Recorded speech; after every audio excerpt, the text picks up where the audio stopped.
He's talking about the slipping out thing. I'm using it as a reaction message.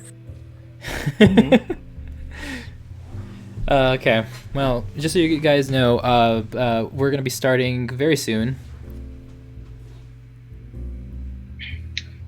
So Thank you for waiting on me. So just apologies if I don't speak much this episode. Okay, I will accept those apologies beforehand, because we've been streaming for about a minute and a half now. So you've already apologized to everyone else who might be watching. But yeah, sorry, viewers. just saying beforehand though, because one, I can give Pete some time to come in here, but also, I've had a day. I've had a day and a half, that's for sure. Oh boy, what hasn't happened? No, but seriously. First, I woke up early. Wait, let me guess. You've been beating up riders. No. But something crazy did happen at least, so let me just get to that real quick. I'm just gonna go through what I did today. I got up early, went to my girlfriend's place. Okay, we went to a little tiny comic convention thing, right? About some guy who does like politically based, like journalistic comics in hyper detail in Syria and Pakistan and stuff like that, and he just is popular. So he's not exactly a commentator on it. He just is there. Like he just does those things. Stuff like Persepolis then? He kind of just sort of portrays it as realistically as he can. And the funny thing is he was supposed to have that talk like a week ago, but a week ago the crazy shit happened. Remember all the crazy crap that happened here? The hyper protests. Yeah, so he basically got a front row seat to all that shit happening in a country he'd never been to before. I assume you made some comics about it. He has described that he wants to. He definitely intends to very soon. But yeah, that it turned into a very, very political commentary.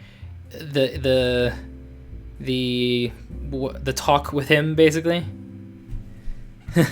So that was a thing.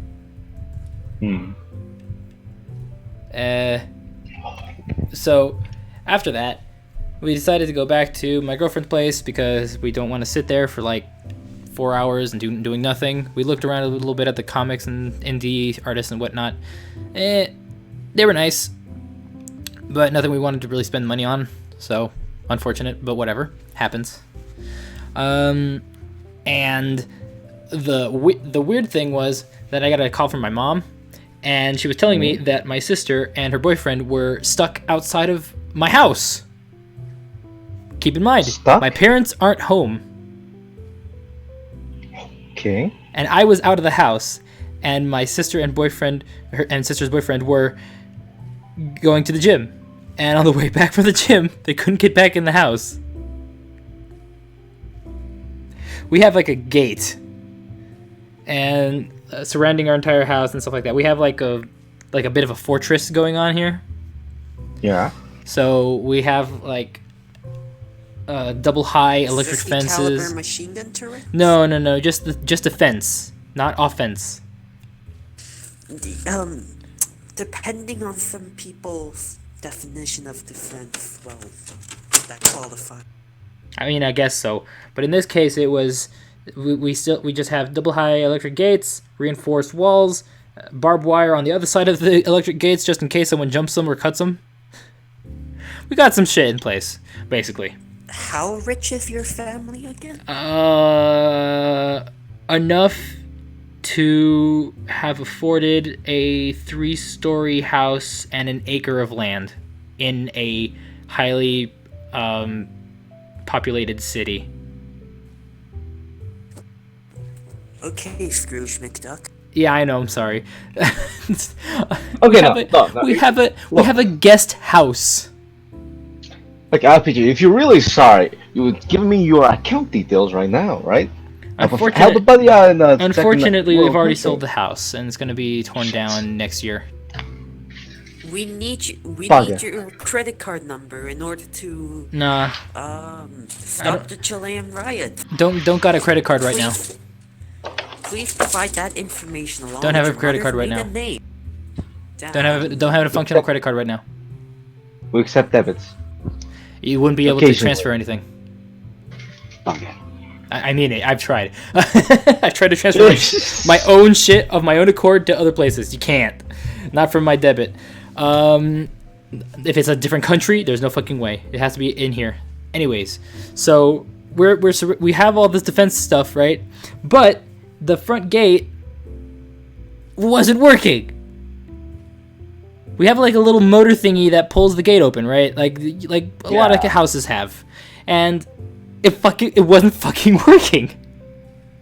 So we were all stuck outside of the house. Our cats are still inside. We're freaking out a little bit because, like, oh shit, I'm gonna have to stay at my girlfriend's place. Okay, let's figure this out. And so first thing I did, which was the smart thing to do, in fact, was to go to my house to see what was going on, to find my sister and her boyfriend just sadly sitting in their gym clothes on the front porch area, eating pizza. They had pizza. They had gotten pizza to enjoy when they had gotten home. So they were just eating it there. And when we showed up, we started to try and pick the locks. So I have learned lock picking in the past because I was forced to learn that at some point. That's not a joke. I had to learn that in university. What? Yeah, in university there was I don't want to go back into that. That was a bad time in my life. But basically it was a cybersecurity course and I had to go look at a convention that was talking about security things and they explained how to pick a lock. Sure, that's... I mean, if you want the pictures, I can show you. I had to do that. Oh, I had to write a paper. Like, that's the... If I can find the paper, I can just show you. Yeah, I can just straight up show you, man. That's twist. Chilean coffee baron started his living housebreaking. Yeah, into my own house. No, but it didn't work because, one, we didn't have the proper tools, which paperclip is usually the most appropriate, and paperclip and or hairpin. But the other thing was that there's the thing we had locked up were padlocks on the other side of the main entrance doorway that is meant for humans to walk through, that we usually have completely locked up because my mom got paranoid recently and wanted to lock up both the front door gates and the main gate with proper lockage at night, right? During the day it's whatever, but at night she wanted that. But in the meantime, we keep both of them on the one for people because not many people use it. So we had two giant padlocks on the only place that we could possibly get through. No means of getting to it, and trying to lockpick it was really fucking horrible because it was from the other side of a gate, essentially. It's like trying to pick a lock from the other side of the door. That's how hard it was. Exactly. Okay, I can see the difficulty. Yeah, it's a little hard. But yeah, so I knew where the chink in the defenses were, and basically it's just there's like a little roof on that area, that gate that I just mentioned, the little one that people can go through. It's like an aesthetic thing, but it happens to be the only place without any security on it. But it's also really hard to get to. So I was like, maybe I could climb on that. That's a possibility. And then we were coming up with ideas of how to do that. I was like, maybe it's not safe enough, but I don't know. Maybe and then like I turn around, try to look at the gate, try to figure out what to do, throw rocks at the little motor thing to try and get it started, like the way you'd smack a TV. So I was turning around, and then all of a sudden my sister's boyfriend was already climbing it. Like, he didn't even ask for permission. He just did it. And I was like, okay, since you're already doing that, let's just throw pillows we have in the cars through the gate so he can land on or something. And then, how tall is the gate again? The gate, at least 3 meters, I'd say. The thing is, he used like the exterior walls, which have like a bunch of rocks on them, kind of like footing. But the thing is, there was the very, very real risk of him just getting shocked badly and we were like worried. I was willing to just lift him up myself on my shoulders or something. Like that's the, I wouldn't mind, or gone myself if with a little bit of help. But the thing is, he just sort of climbed it. It was just like, oh, shit. Everyone just stay there, ready to catch him. And okay, now he's ready to jump. Whatever. He decided to use the bushes next to it to cushion himself a little. He got a little scratched, but that's about it. And then he got in the house, unlocked all the things. We managed to open the gate together because there's like a safety mechanism that could only be undone from the inside. So we managed to fix everything. But my god, that was terrifying in the moment because I would have had to tell you guys, guys, we can't do the podcast because I'm locked out of my house. Yeah, imagine that. Imagine that explanation. Okay, I assume you always have your phone on you, no matter what. Yeah, I would have been able to tell you guys. I even had my computer in a different place. But the thing is, my girlfriend's house is very particular with its rules. So I would not have been able to do that without disturbing a lot of people. So, more so a matter of just how much shit I would have had to worry about. So yeah, that was my adventure today. Then I went back. Then I went back to her house and did a bunch of stuff, and then came back. We watched movies and anime basically, and then I came back. So yeah. Now the podcast starts. We've been at it for like 10 minutes. I mean, not a bad I'm start, sure some people at least. I'm sure some people are curious about, what your life's like. I live in a big house. It's not gonna stay here for very long. Big house problems are maintaining the house sucks. That's like the biggest issue, and I'm gonna lose my bar eventually, so that's nice. Okay, so vegetarianism, yeah. Yeah, the topic of this week is vegetarianism and veganism, or veggies and vegans, which is what I put it as, cause why not? Salvo, you awake? No, he's not. Oh shit. Chinese got me. No, you're fine. All right, cool. Just wondering if you're awake. Not much else. Obligatory fuck China. A secondary. Fuck China. All right, so the way we're gonna do this, Sec, because this is the first time you've been here in a while. Actually, I've got to turn off Pete for a while. There, he's not there at the moment. He might come in, but we're not sure. Yeah, so right now on the stream, he's basically not there. But if he shows up, he'll show up on the stream. So, yeah. Anywho, we're going to start with our first question, because the way we do this is we have a hypothesis thing, then we have discussions, and then a conclusion. Unfortunately, after we do the hypothesis, you guys are going to have to do the discussion a little bit by yourselves, because I really have to go to the bathroom. But I'm sure we can handle that. I can handle the hypothesis section. So I'll be back very soon afterwards, but in the meantime. So the first question is, what is vegetarianism/veganism? Like what is your perception of understanding? It? Yeah, what is your understanding of it? What is your definition of it, etc., etc.? Because we're kind of hypothesizing here. Because we might. May I? Sure. Let's start with Salvo.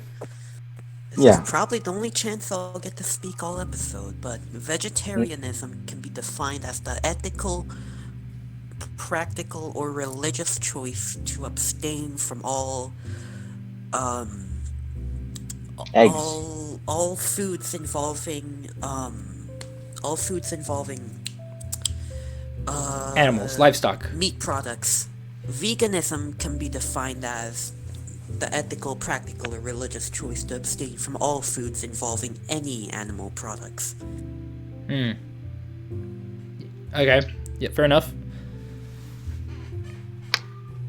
Far as I understand it, vegetarianism is mostly concerned with not killing the animal, but they're fine with eating anything they make. For example, milk, Milk and Eggs. eggs, mostly, I think. Those are the main ones that I've heard of, yeah. Cheese. Yeah. Yeah, cheese too. Milk products. Hmm. All that good Oh. stuff. Well, Nah, we'll leave that later. Now, veganism, on the other hand, far as I understand it, is abstaining from anything involving animals or created from animals, be it side products, meat, or any other bodily part they want most other people eat. Like testicles. that includes certain dyes like cochineal, which is derived from the red, which is involved from a beetle, and Oh. I think also. Oh yeah, that makes sense, huh? Yeah. You don't think about And, that stuff much. I don't think they support other things like leather products. No, yeah, that applies. Any That kind of applies. fur, I feather, suspect they and don't. lacquers. Yeah, which are that generally- applies as well. Yeah. So, my hypothesis is essentially the same as your guys's, just like meshed together. But the way that I would put it is, it's not just the ethical, philosophical, whatever abstinence from animal products. In the case of vegetarianism, they allow the products that come from the animal, like the things they made themselves. And in the case of veganism, they disallow just any sort of animal products, period. Yeah. But aside from the ethical, dietary, religious reasons, there's also the political reasons. This is also a political practice. And honestly, the philosophical practice was not something that you guys really covered all that much, because you did mention the ethical, but ethics and philosophy sometimes have a difficult time intermingling. So it would be the ethics, philosophy, dietary, religious, and political reasons for abstaining from animal products. That's the way that I would put it.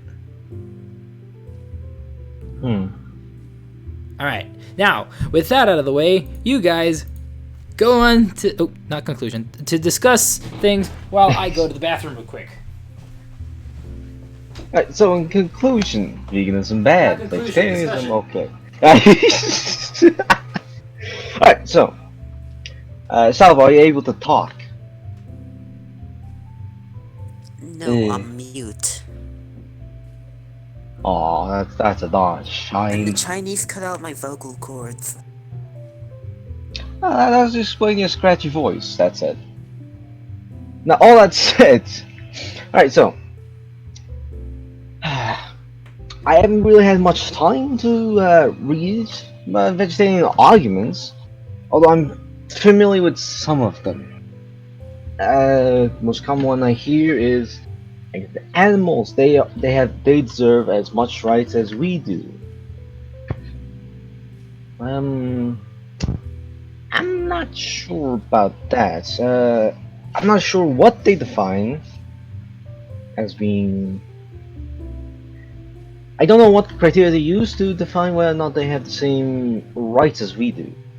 Although, the most common one I heard is that animals are living creatures like us and don't deserve to be killed or slaughtered or raised up like, well, livestock. How about you? Section, you're running ahead of the stream. That's not what you're supposed to do. Huh? You're supposed to discuss the actual hypotheses that we just had, which were the Oh! vegetarianism and veganism. Okay, alright. The Chinese are sabotaging us. Boy. I have Bluetooth headphones, so I can hear anything you guys are saying, even if I'm not in the room. Oh, okay, that's very convenient. It And a is. little You sound embarrassing, very whatever. distant. That's because I am on the other side of my room right now. Yeah, I suspected it was just shouting I across am the room. yelling! Yeah, there we go. Alright, give me 1 second, almost there. Okay. Alright. Hi, welcome back. Alright, so now the discussion was supposed to be about the hypotheses that we just proposed, not the next topic. Alright. So, do you... This is probably going to be a quick one, but do any of you guys disagree with any of the hypotheses posed? Not particularly no, although I will admit to some surprise that it's a political issue. Yes, that is part of the entire issue, right? Because I they think it's mostly tied to the environmental issues. partially Uh, there's subsections that do something different. No, in terms of political motivation. Again, partial. Or at least that's the way that I see it, and that from what I've seen. hmm.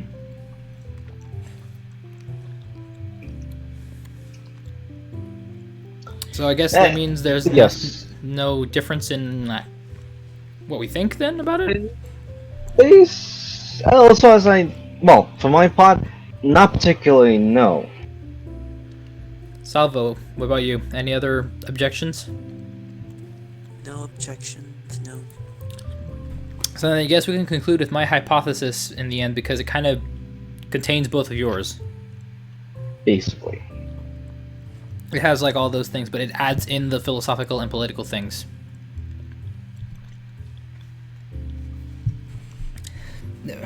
Yeah, I mean, a lot of the time they might say it's not a political movement. But let's be honest, is there anything that isn't?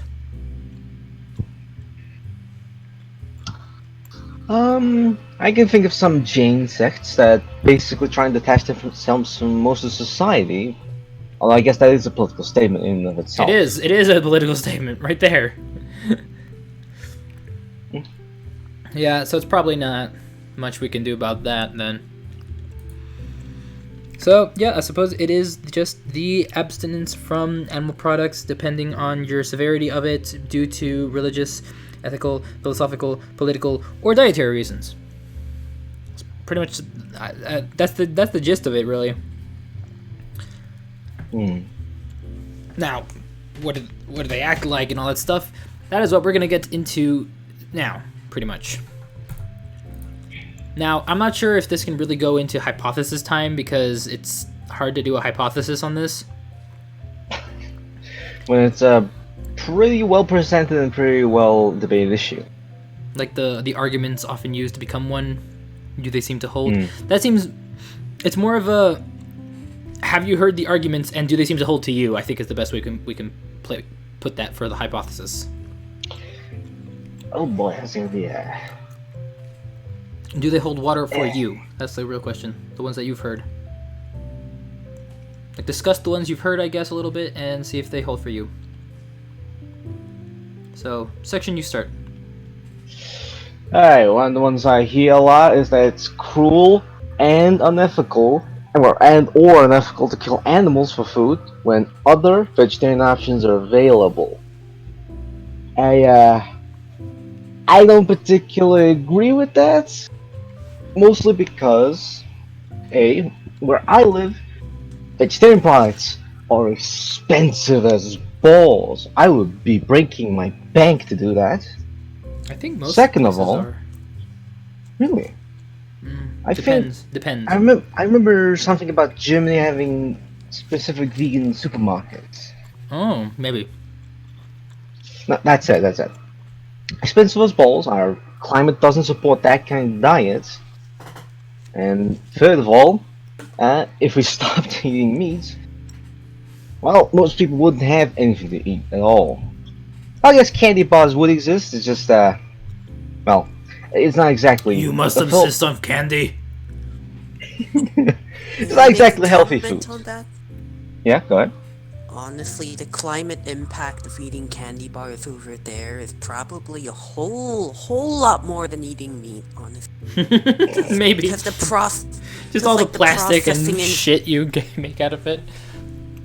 And not just that, like the processing of the cacao, the sugar, and actually shipping it all the way to Mongolia. We're still in hypothesis. not We're still in hypothesis, Salvo. Yeah.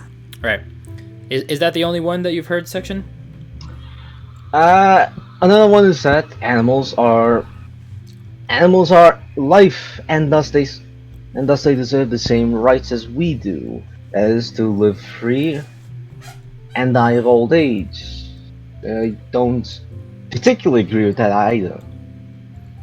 because most herbivore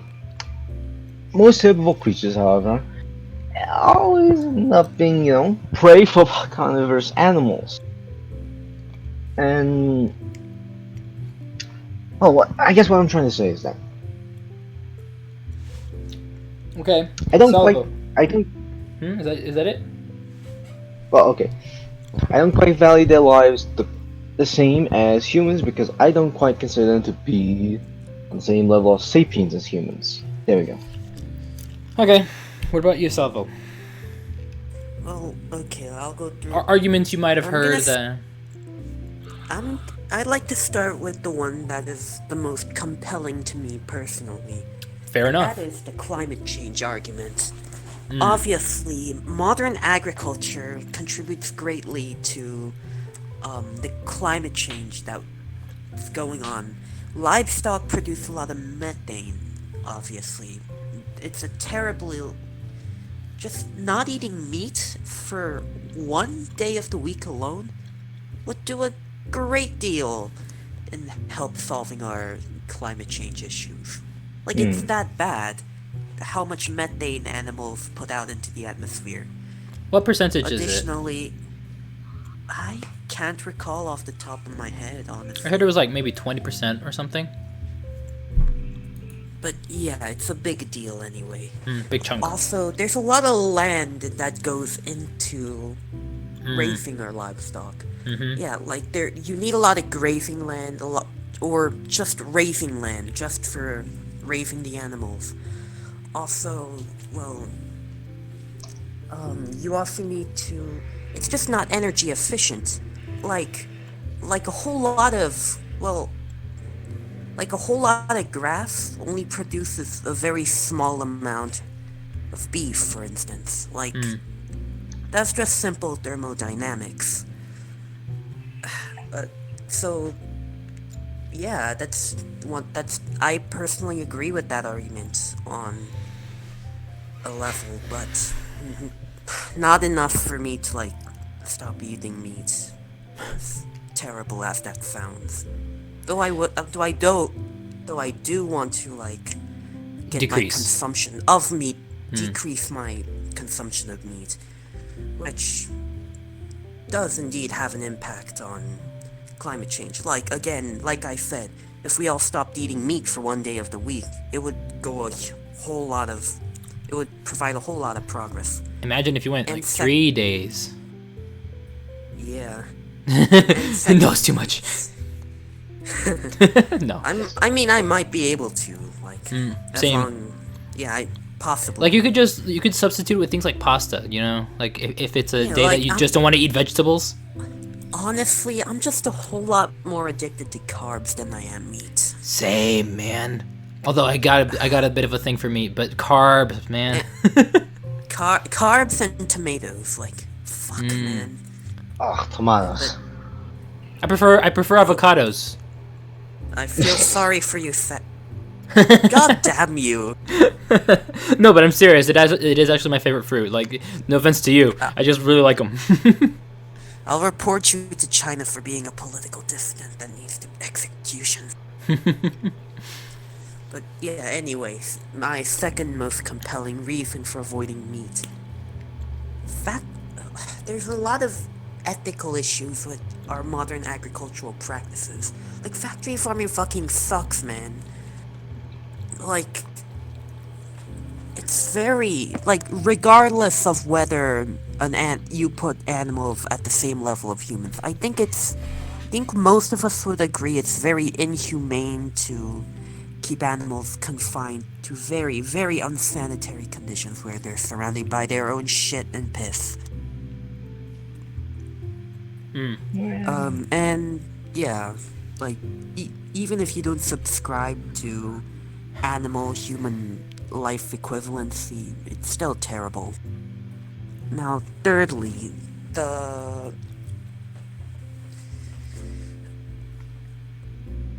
shit. If you can't think of any more, I can fill in the gaps if you think I can. Yes. Provide me another hypothesis. I was thinking of one, but I lost I will try to go from go in ascending order, not descending, ascending order from the ones that I find least convincing that I've heard so far, and the ones that I find most convincing that I've heard so far. Okay? Let's start with the religious ones. Generally, the abstinence from that is something that very specific religions will employ for, deistic reasons, theistic reasons, and or paganistic reasons. Sometimes the pagans prefer not to eat meat for reasons, and they justify it through their deistic claims. There's also Buddhists. Buddhists are also like the Shaolin Buddhist kind of thing, which I sort of think of it as like a methodology to improve themselves and yada yada yada. Like those ones, I find the least compelling, personally. I'd like to inquire about something, please. Do you What? classify Hindus and Jains as pagans? I don't know. It doesn't matter which one. For me, they all have the exact same level of capacity. You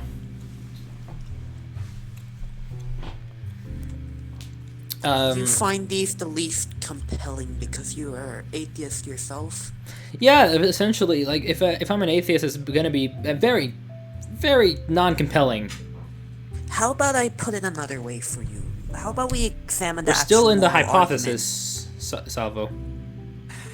Then, will you humor me for a few more questions? Later, yes, that's what the discussion section is for. Anywho, Damn you. that's just one of them. Then the one that I find secondarily least convincing. Hey, there's sect I just mentioned that I don't find religious reasons compelling because I'm an atheist. Yada yada. Second reason was let's see if I can remember properly, because this was a bit of a strange one. It was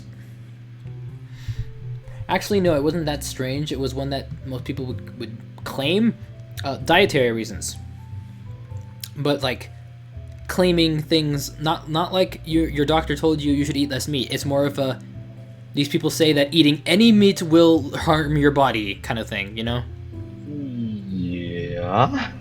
Those are the least convincing to me because it's not backed up by anything.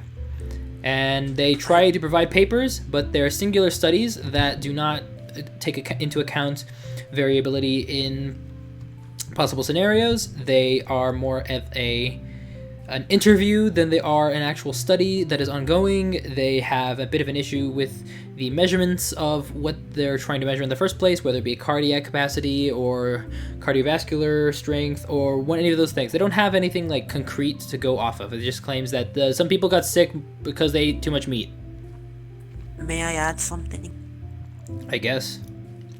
I would argue that on that note, On with the show. the Inuit peoples of Alaska and Canada. Salvo, that is literally what we're going to discuss.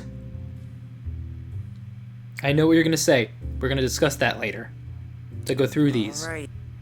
That's the point. So, besides that argument and the religious one, there's also the one that I find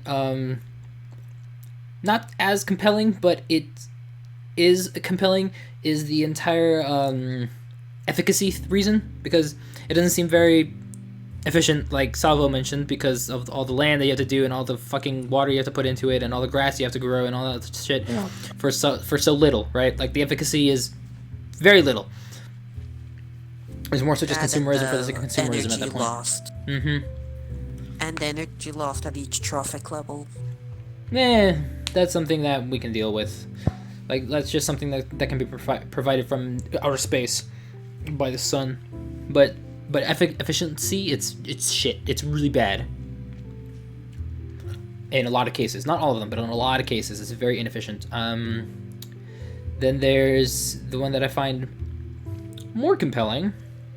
Like, pretty much as compelling as possible for me to actually consider it, which is the climate change thing that was mentioned before. All those farts add up, man. Like that's all it is. All those farts add up eventually, and this is funny because it doesn't happen in Chile because we don't produce much of anything. Except lithium for the most part.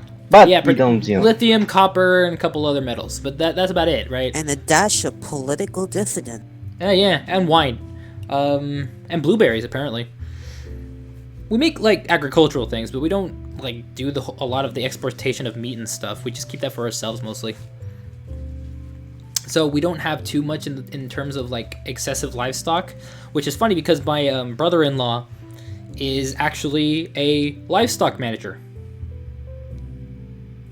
So I have asked his say in this, and it seems that yes, it does produce some level of things, but in Chile at least, it doesn't seem to produce much of anything in terms of the climate change stuff. So it's like really hard to go with it here because I wouldn't be helping very much as opposed to say in the United States.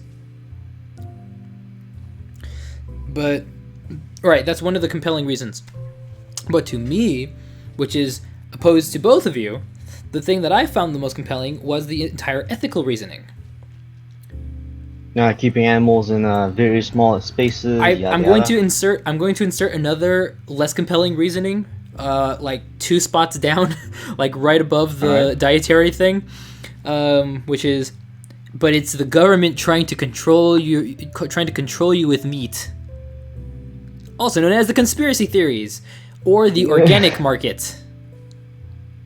The organic crazed people, because those are usually within vegetarianism and veganism in large quantities, right? Like about 1/5 of them, possibly 1/3 of them are that, and they really don't trust the government at all.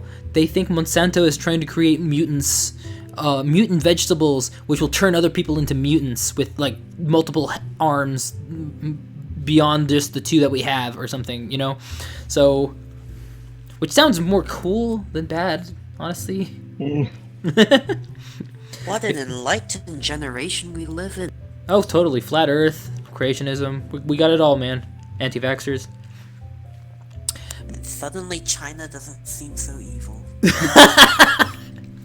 Right? It's like the weirdest thing. Like, you have these 2 contrasts. Like, too much freedom, not enough freedom. And then you get, like, these 2 weird craziness. Just put them together and see what happens. Obligatory fuck China. Obligatory fuck China. And obligatory fuck USA, honestly.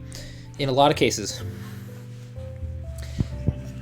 Now then, all that aside, that was like the 3rd least convincing one to me. And the most convincing one is the ethical reasons. To me, the ethical reasoning behind it is sufficient for me to desperately want to go vegan, but I know that my capacity and willpower is not capable of resisting it because 1, expensive, 2, goddamn, I love the taste, and there's nothing that I've tried so far in vegetarian diets that have been able to properly substitute it. My sister has tried. She went vegetarian for like a couple months and then couldn't do it anymore because she couldn't deal with it anymore. That's how hard it is. It's really hard for people. Okay, I assume they tried to go cold turkey? No, they went slowly. Like they went for like the fishitarian first and then eventually vegetarian, but couldn't. That's called pescatarian. Pescatarian, sorry. FYI. That. But yeah, they tried and they just couldn't, right? But like, in terms of the reasoning, I feel like the ethical one, for me at least, is the most compelling. But not for the exact same reasons as anyone else would posit, right? Like, for me, it's more of this is the sort of conclusions that I've reached, but like the ethical reasoning is the most compelling to me of the arguments that I've heard. And then there's one last reason, which is the most compelling to me because I think I'm the only person who's ever said it to me, which is the philosophical level of it. The philosophical ethics behind it and what it means to be a thing or a living creature or a person, right? Personhood. My definition of personhood applies to animals. And that is a problem, which makes it very difficult for me to endorse anything like that. That's my thing. I'll explain it later in detail if you guys prefer. But for now, we're gonna have to go through every single one of them because it is discussion time. Salvo, you wanted to ask me some questions about the hypothetical situation of the religious ones being more compelling for whatever reason. Let's do this fucking shit. Right, go. Alright, so I'd like to posit that religious, restrictions on various religious dietary restrictions hold some interesting ethical arguments for the Hey, restriction. can you be a of meat. little bit louder? Just a little bit, for the stream's sake. Just a little bit louder. Religious prohibitions Perfect. on the consumption of meat are not black and white as you seem to imply.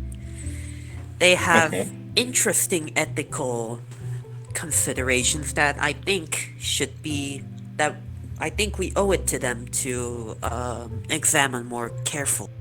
Alright. Alright, so let's begin with one. This one pertains to Jainism and Buddhism. And Alright. Hinduism too, I think. Probably. Continue.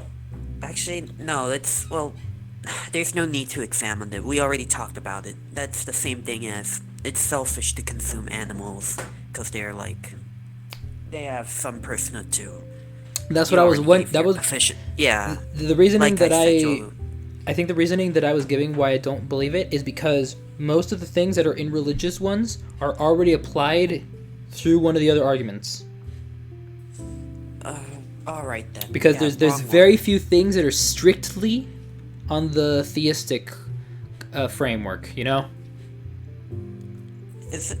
Okay, let's Because talk God said about- it was bad, kind of thing, you know? That kind of thing. Or, prophet said it was bad. Not so in Buddhism. They don't believe Yeah, in many yeah, I gods. know, but I'm wondering what it is because there's not many, and they're not convincing to me for that reason. Well, okay, let's look at the Christian reason. Okay. The Christian reason for abstaining from meat depending on where you're from, all Fridays of the year or Fridays during Lent. The reason behind that is actually because of, self-temperament, avoiding indulgences, and, making yourself into a more disciplined person. What do you think of that? I don't really see the reason why that has to be the method. Because you could easily achieve those same qualities through meditation or yoga or just boxing or fucking, I don't know, or just fucking, because I don't know. Wait, pardon?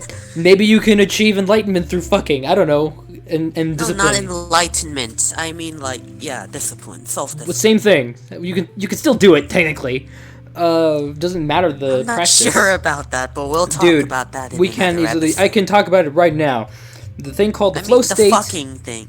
The flow state is the psychological state of being immersed in an activity in and of itself for the sake of the activity to the point where you forget everything else around you and enjoy the activity as is.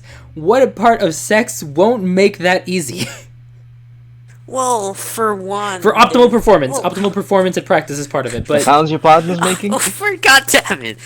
Well, let's talk about this. There's a huge reason to have sex that is I know there is. unrelated to self-discipline. I think I'm that aware. makes it very hard to achieve self-discipline. But there's through also fucking. porn actors.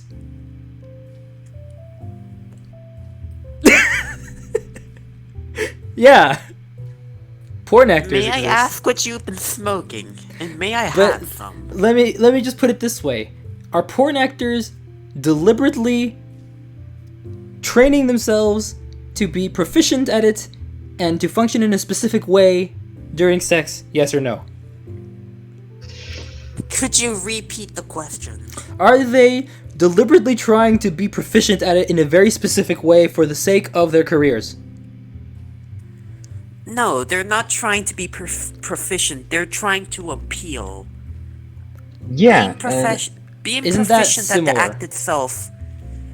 No, it's different. You're not satisfying some arbitrary condition involving being proficient at sex.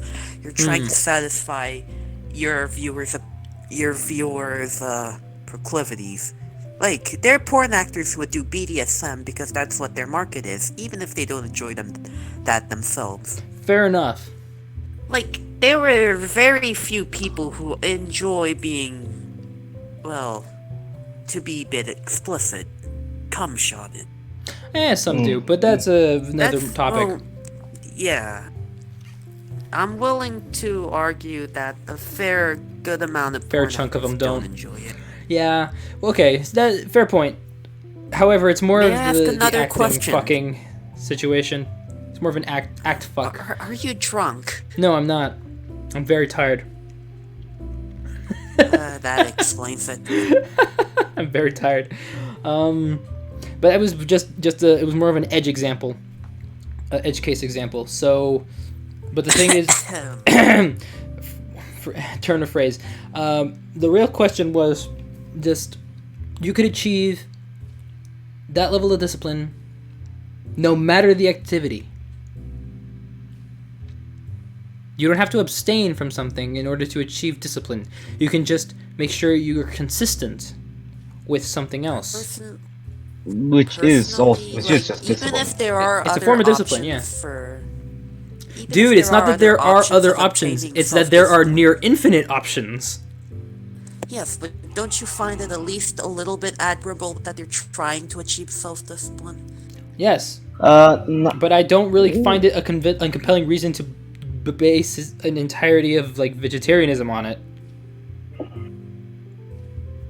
If that makes sense. I don't find it compelling to base it off of that. You can if that helps you become disciplined, and now if when that's there the are case, other options available. go for it, man.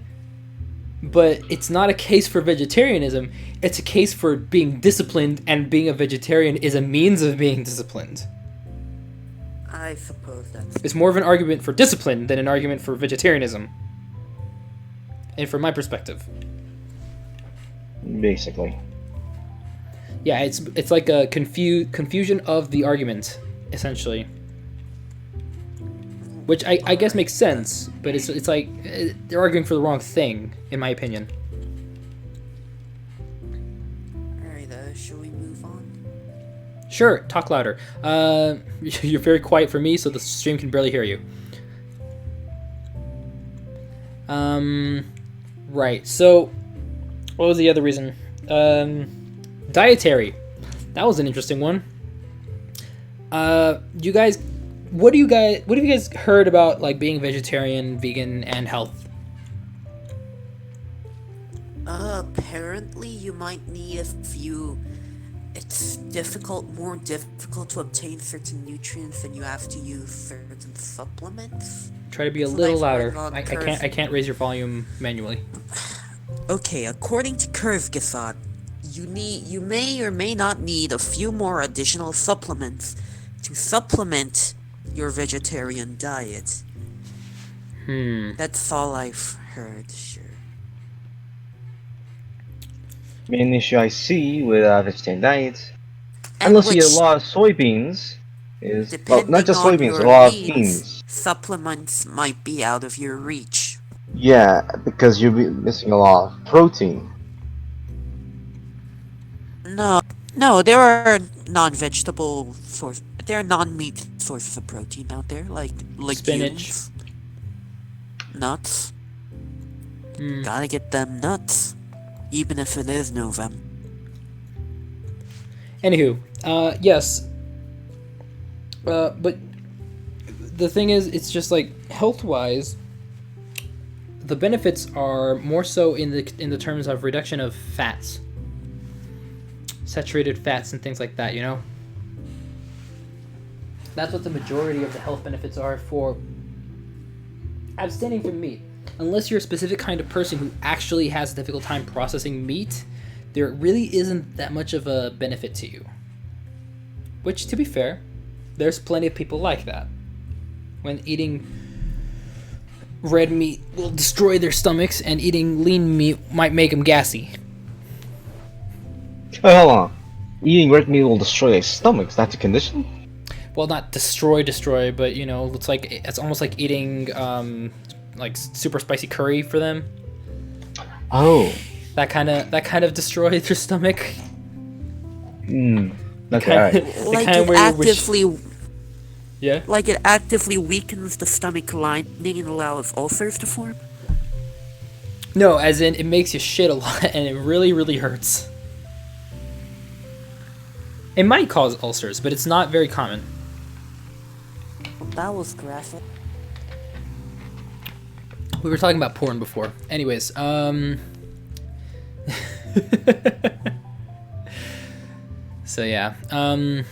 But the thing is, the ones that I've heard so much, like I've actually looked into a lot of these just because I was curious what they thought, and I heard so many people trying to argue for like vegetarian and vegan diets by trying to bring up a study by one particular scientist who came to a conclusion that meat was bad for people in certain quantities, and try to extend that conclusion to one that was not made. So, like, all red meat is bad. All meat is bad. For humans are not made to eat meat. That kind of thing, you know? That is bullshit, simply because humans have incisors. I was gonna say, that is probably one of the biggest, like, reasons not to take that into consideration. Oh yeah, well, also I read somewhere recently, I think it was on procon.org or something, that vegetarians were arguing that humans aren't built to eat red meat, because we don't have the long pointed teeth of carnivores, and that human teeth are short and flat for chewing plant matter. Which is I mean, there's some truth to that, but the thing is, it's like, no, we're just not meant to bite down on them with our own jaws and keep them in place. Don't we have incisors, though? Yeah, we do. We do. But we're just not meant to use. We're not evolved to use them to jump onto creatures and bite down on their necks and jugulars to keep them in place and kill them that way. That's what the most incisors are for. I mean, it worked for me once. So, I don't want to know the details of that. Thanks. I'd rather not. Okay. Alright, Salvo. That small mouse you found in 7th grade doesn't count. No, I assure you. Or that fish that you caught with your bare hands. Yeah. We're painting him as a very manly person at this point. No, I assure you. Or just crazy. No, it was I only did that because I didn't have a gun at the time, and the guy was about to go to the police. Well then, we'll call for a ride. It worked smashingly, simply because I got to the jugular. We're gonna send you a nice taxi. Don't worry about the beeping blue and red lights at the top, and you won't be in trouble. Me do it. Trying to make me do it. But yeah, the whole there's always like this evolutionary bent to it. Like, our organs aren't designed to process fat. Yes, they are. They have an entire ecosystem and methodology for that sake. We have the gut bacteria for it. Cough the liver, cough the pancreas, cough the entire, like, half of the microbiome that we have in our intestines, cough thyroid gland stuff, cough other things. We have the fact that we can actually process the meat at all and use it for nutrients pretty much demonstrates it. Our closest living relatives are also omnivores. Let's keep that in mind. Yes, they are. Section has fallen off the radar. He is muted at the moment because of internet issues. So we're gonna. Sure, it's internet issues. And knowing him, he wouldn't be one. He wouldn't be one to leave. So. Fuck you, China. Yeah. In the meantime, but yeah, the dietary reasons really don't hold up when you think about it, or even look into it a little bit, because our organs can handle meat, perhaps not an excessive amount of it, but they can handle it. And there's also like the capacity for fat storages, and there's capacities for processing specific kinds of fat that happen to be mostly animal fats. Then there's the incisor things that we've mentioned before, where clearly we had at some point the capacity to eat meat and still possess the ability to eat meat, and we aren't meant to become complete herbivores because our teeth do not match the structure of any other herbivore on Earth, really. Oh, one more thing. There's also our tendency to enjoy eating meat, which is an evolutionary product that makes us Yeah, target that high-calorie foods. yeah, that is important to mention. Like, I know these are all mostly evolutionary topics because evolution and medicine in the end tend to be extremely linked. So that's the kind of the reason we're going there, because medicine, it seems to agree. And yes, the fact that we can enjoy it is pretty big, right? Because let me give an example. I don't know if this is 100% accurate. I haven't checked recently, but welcome back, section. You are existent at least.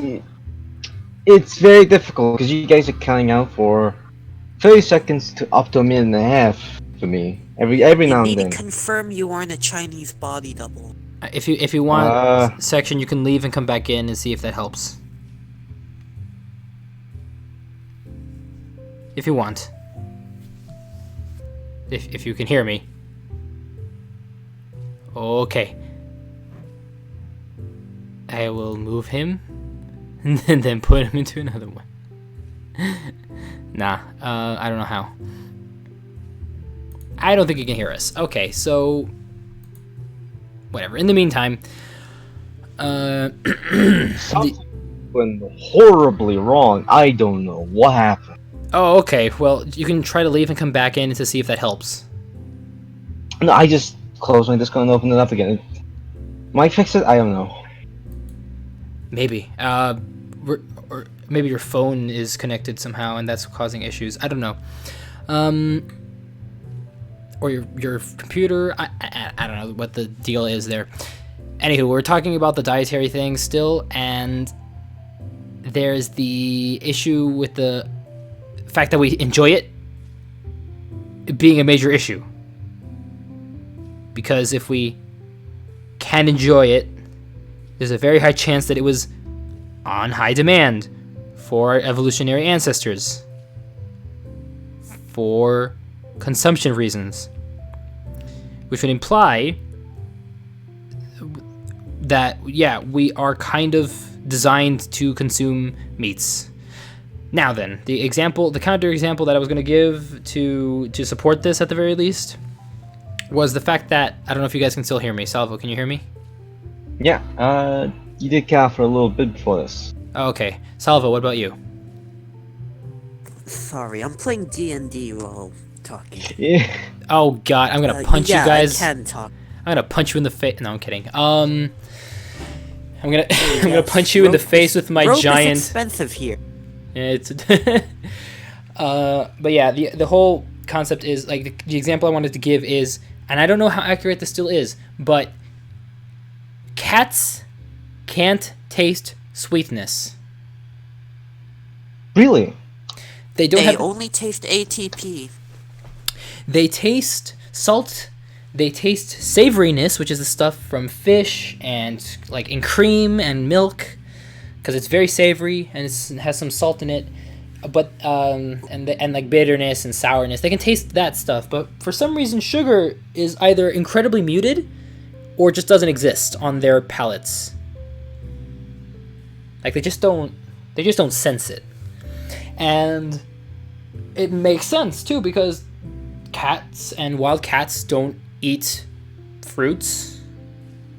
They don't need to have sweetness in their meats to be able to enjoy them because they have the savory factor. The fish that they would generally eat would contain a lot more salt and savoriness than anything sweet. The dairy that they prefer has a lot of savoriness in them. Don't eat cat food. I've done it, but there's nothing sweet in there. None whatsoever. It's all savory saltiness. And they can enjoy some sourness that comes from like knowing, which helps them know whether or not a meat is like tender or something like that. You know, like it helps them for dietary reasons to know these sensations. But they didn't have the capacity or just the need or the whatever to consume sweet things. So they kind of don't have that. When you observe wild cats, you can understand that when you pay attention to that, because they don't eat rotted meat, and rotted meat tends to have more sweet flavors in them. Mild, but sweet-ish flavors. So, like, they don't do that often. So that's kind of like the example of, for example, cats shouldn't eat sugar stuff, right? And humans can eat basically everything because we can process all of it, except for specific types of plants, which only herbivores can. If we were herbivores, we would be able to consume them, but we can't. That's what fiber is. Stuff we can't consume in vegetables and other products like that. Fiber is usually one of the main components of that.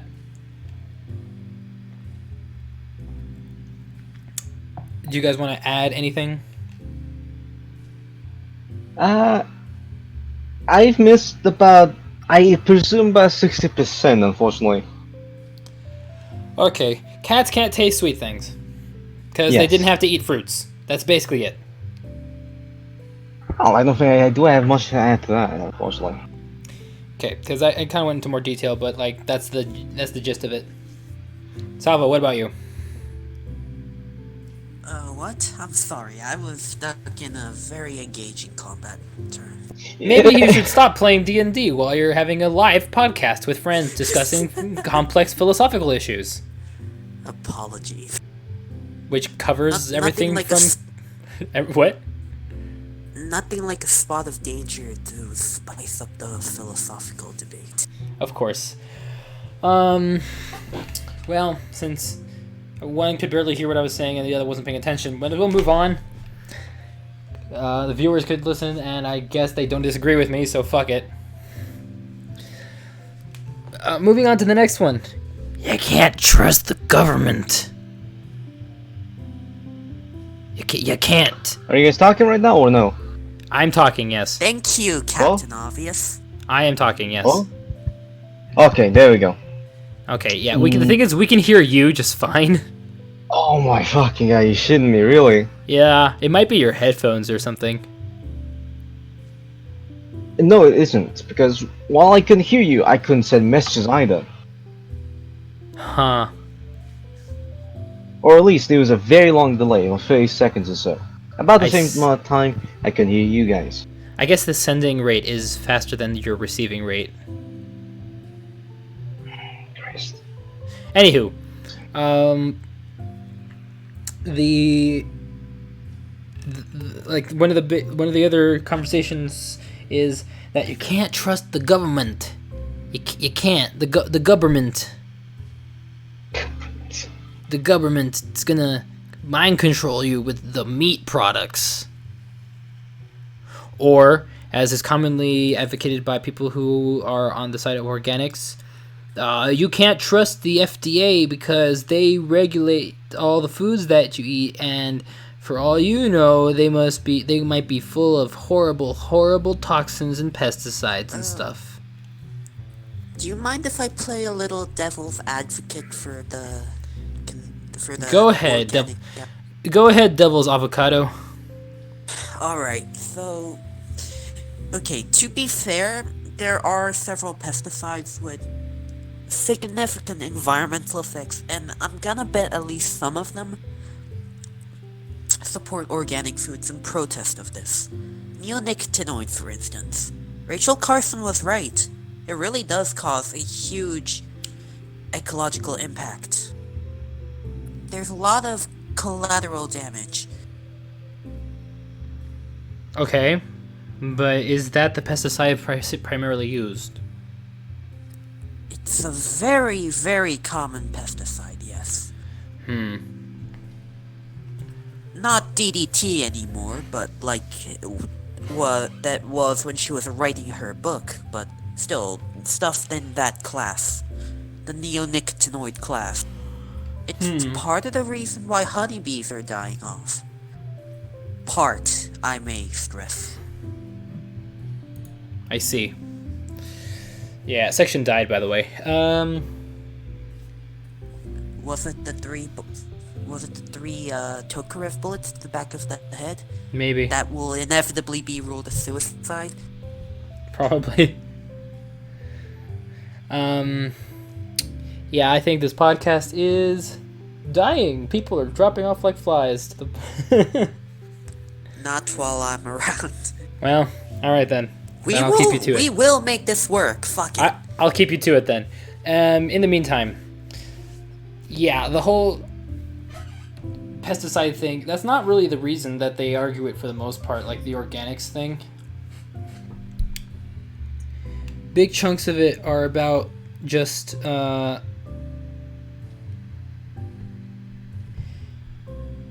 big chunks of it are just focusing on like the whole, what's the term, naturalistic side of it. Like that's the primary reason for it.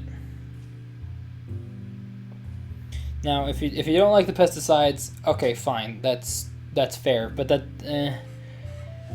it's a lot of the people who are organic are the people who are advocating for vegetarianism or veganism, mostly just veganism, and their reasoning is more on the side of the whole mutated foods thing, and they are going to destroy us with their crazy mutant vegetables, etc., etc. Like, you can't trust the vegetables or the meat. The man wants to bring you down with them with their weird modified foods.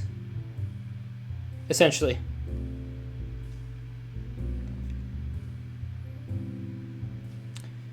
Don't know if you agree with that. Why the fuck would I agree with that? I don't know. I People don't were think quiet the for a government while. has I don't think the government has a vested interest in using meat to mind control us when they have far, far more reliable methods. Yeah, it's like advertising. Or misinformation campaigns on social media. That too. Or just the standard LSD. That works too. I'm not sure how they get that in the water though, without people noticing pretty quickly. I mean, they tried it in MK Ultra. Yeah, that was Yeah, that was yeah. that was a stupid thing. Anyways, I mean, they know how to do it, but they don't like. The CIA did do experiments on this, and they did perfect it to a scarily disturbing level. yeah, but MK Ultra was meant to try to for mind control purposes, like Yeah, mind that was different. through like I was ESP talking and about shit the like conditioning. I was talking about classical conditioning, but yeah. Yeah, classical conditioning is a bit of an issue, but that's a different concept entirely. But like as support for veganism and vegetarianism, like they have points at least, you know? Points to make, but the thing is they don't, like the whole organics movement doesn't make me think that in any way it supports veganism or vegetarianism, you know? Pardon? Another combat. It was my turn again. Ugh. I just don't find it convincing because there's just not much to it. Yeah, pretty much. There's I nothing agree compelling to wholeheartedly. maintain it. It's a conspiracy theory throughout. There's too much conspiracy, not enough evidence, too much weird hypotheses that go nowhere, too much asserting truism for me to take it seriously. Right then, are we done here? Mm, For that for argument? that one, yeah, I guess so. Okay, so then we have the weird topic of God, what was it?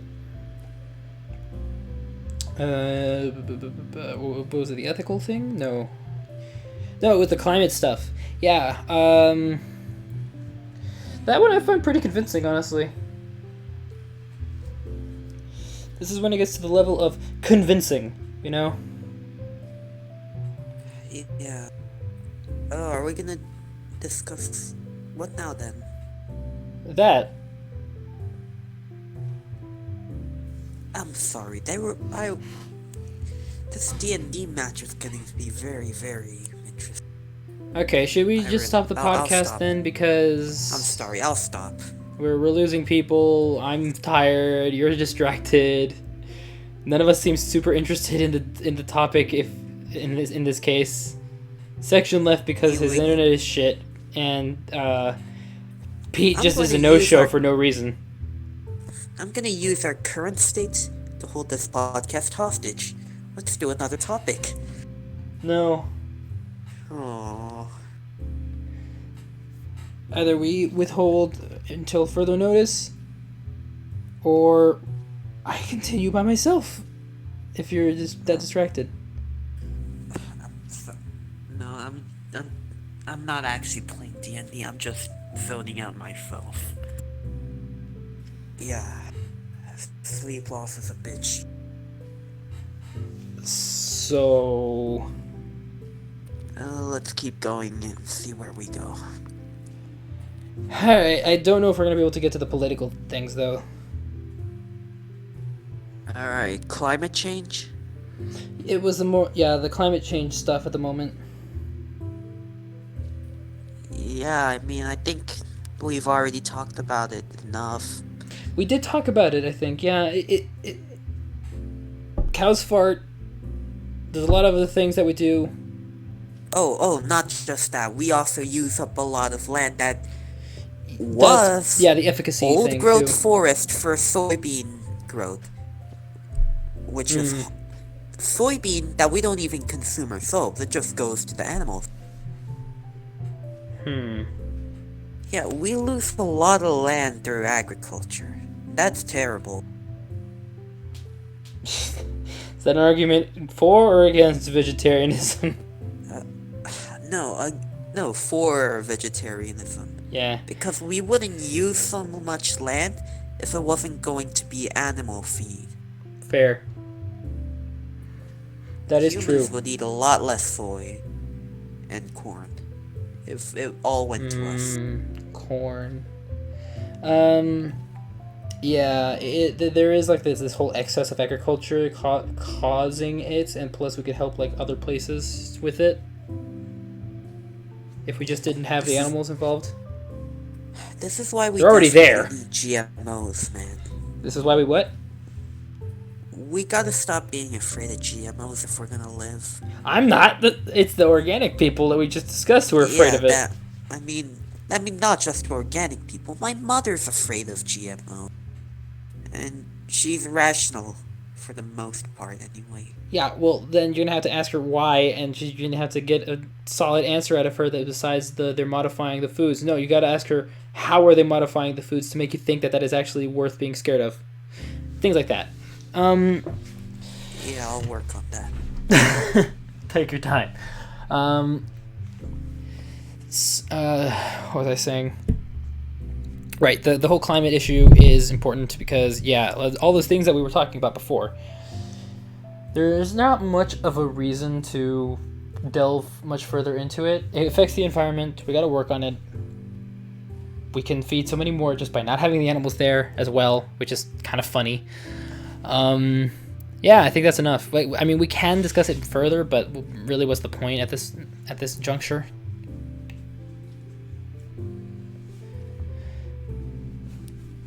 Then the next one. Are we shutting the podcast down now? What? Why? Did I say anything? No, I thought you were suggesting that. No, that I meant the whole climate thing. Oh, okay. Whoops. Wasn't clear enough there. Let's keep going then. Right. Now, the weird one, which was the one that was most compelling to me, was the ethical reasons. As you mentioned before, the whole sentience, it doesn't matter how sentient you think they are, the suffering isn't really worth or, justifiable. Which is the way you put it, I think. Yeah, factory farming is not justifiable. Honestly, hunting is a more ethical alternative, I would argue. Weirdly enough, kinda, yeah. Because at least they get to live wild Normally, lives. yeah, and then just die a death that they kind of are always That they would. prepared for. It's much more. Well, yeah, it would. Maybe It's it more depends on the ethical than situation. even- It depends on the It's more situation. ethical- Yeah.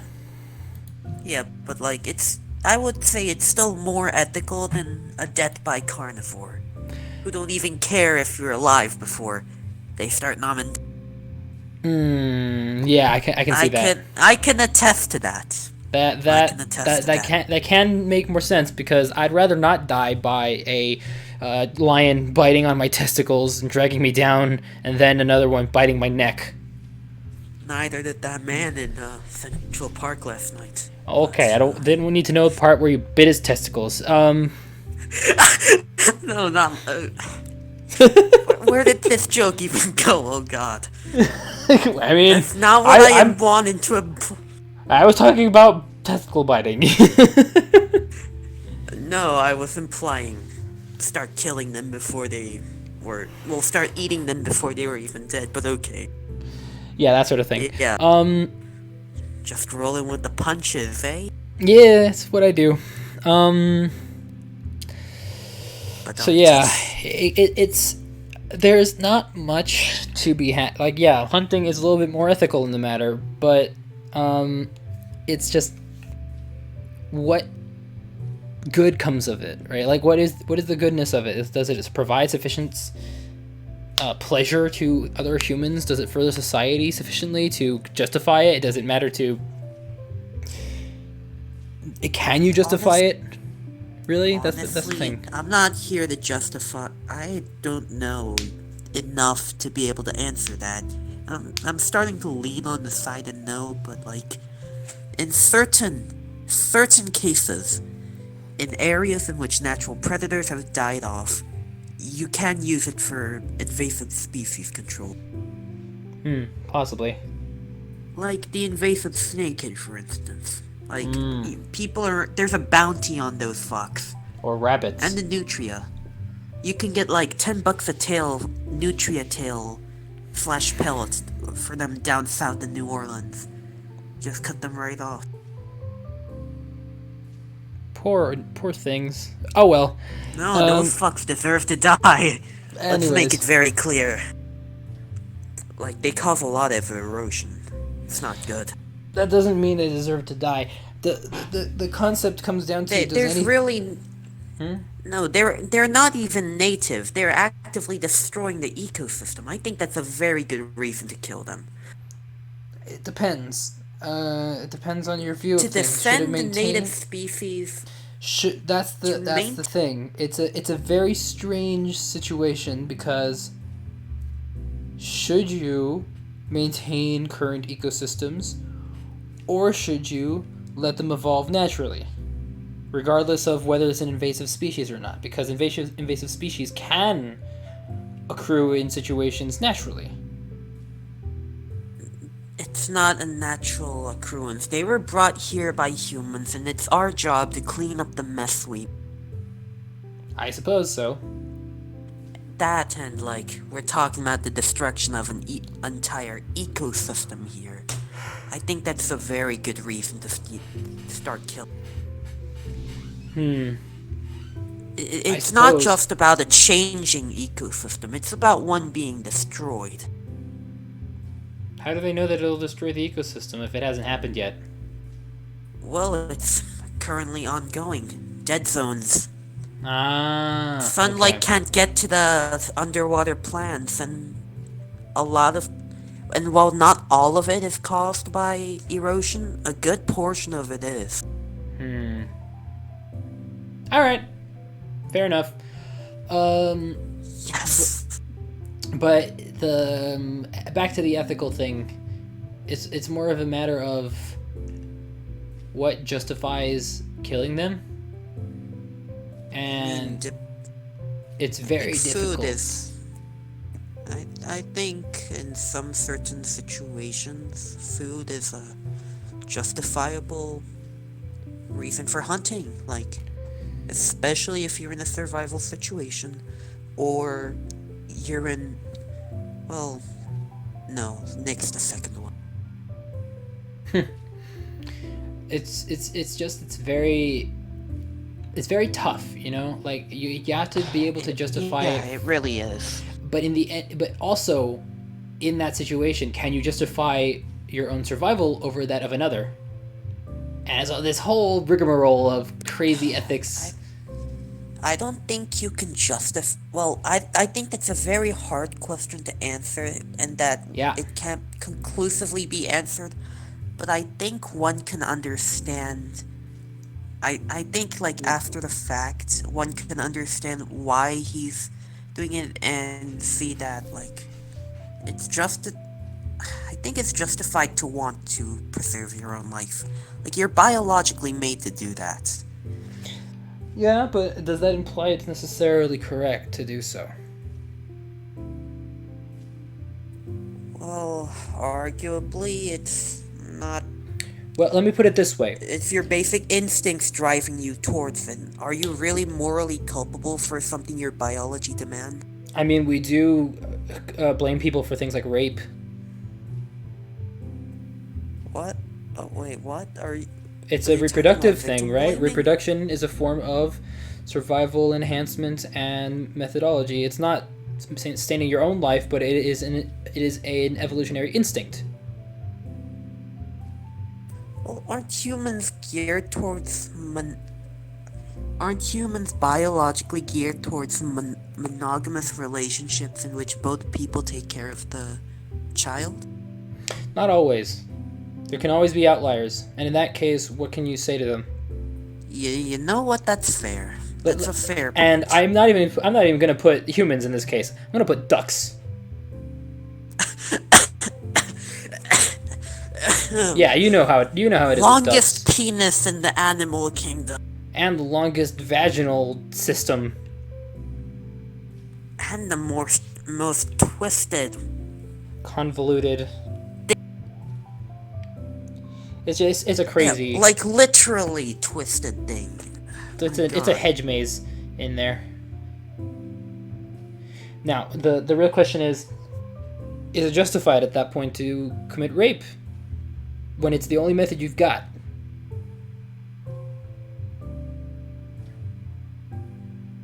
Well, Yeah. I am societally obligated to say no. Okay, no, but for real, I don't think it's just. I like that. Okay, that being said, I really don't think it's justified, like society or not. Fair enough.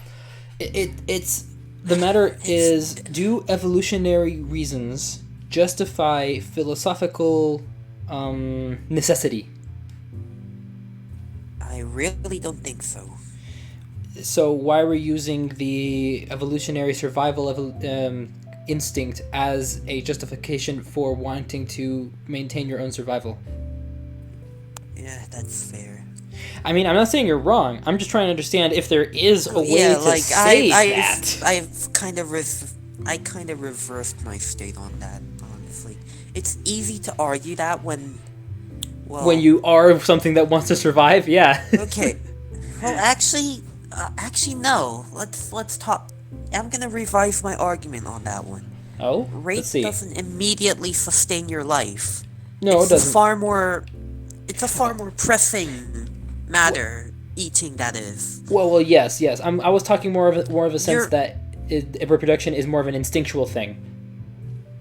Okay, yeah, let's nix the instinctual argument, but let's put it this way. Rape is... You don't need to fuck to survive. No, you don't. You need to eat to survive. I think it's easier to argue that it's okay to kill stuff to live and eat than it is to argue for something that is not essential to your survival. It can easily be overridden by your rational mind. Well, depending on the person. Yeah, the real question is, at what point is it philosophically valid to say that survival instinct and whatever causes your survival instinct to kick in to justify whatever actions that you're taking? would you say that the instinct to survive, and I mean the instinct to eat and survive, is greater than the instinct to fuck? Yes, that's not the question here. Well, then I think that partially answers the question. But why? It sets those two acts apart. One drive is stronger than the other. One Yes. can't as easily be overridden by your rational mind. Therefore, it's morally justified to eat to Why? survive. But Why it's not is- morally justified. Okay, I understand. But why is it morally justified when it is more immediate to your survival? Because you're more biologically driven to do that. And why does that You indicate that can't- it is moral? Okay. Oh, you know what? That's a good point. That's what I Maybe was not trying to get to, moral- so... Maybe not moral, but less morally culpable. Why? Because eating, you're more beholden to the instinct to eat than you are to fuck. We're not at the fuck Is and the circular eat thing. reason? We're not at the eat fuck thing. I'm trying to say, what reason should our need to eat override whatever morals or ethics we have in place about the whatever value we place on life? What is there anything intrinsic about it, or is it more of a practicality statement?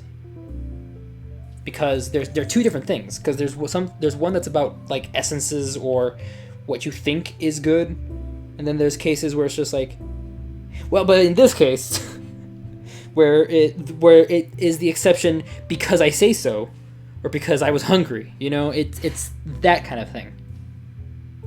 I'm just confused now. I don't. It is very confusing. Basically, what I'm saying is philosophy does not link to biology. Okay. That's what I'm saying. Philosophy does not I intrinsically still link have to my biology. doubts, but I don't think I'm in a position to discuss it at the moment. But yeah, the real question is, are they separate? Are they not separate? We may never know. My brain is becoming an avocado. Yeah. Or try to successfully poison my water. Or I just fried your brain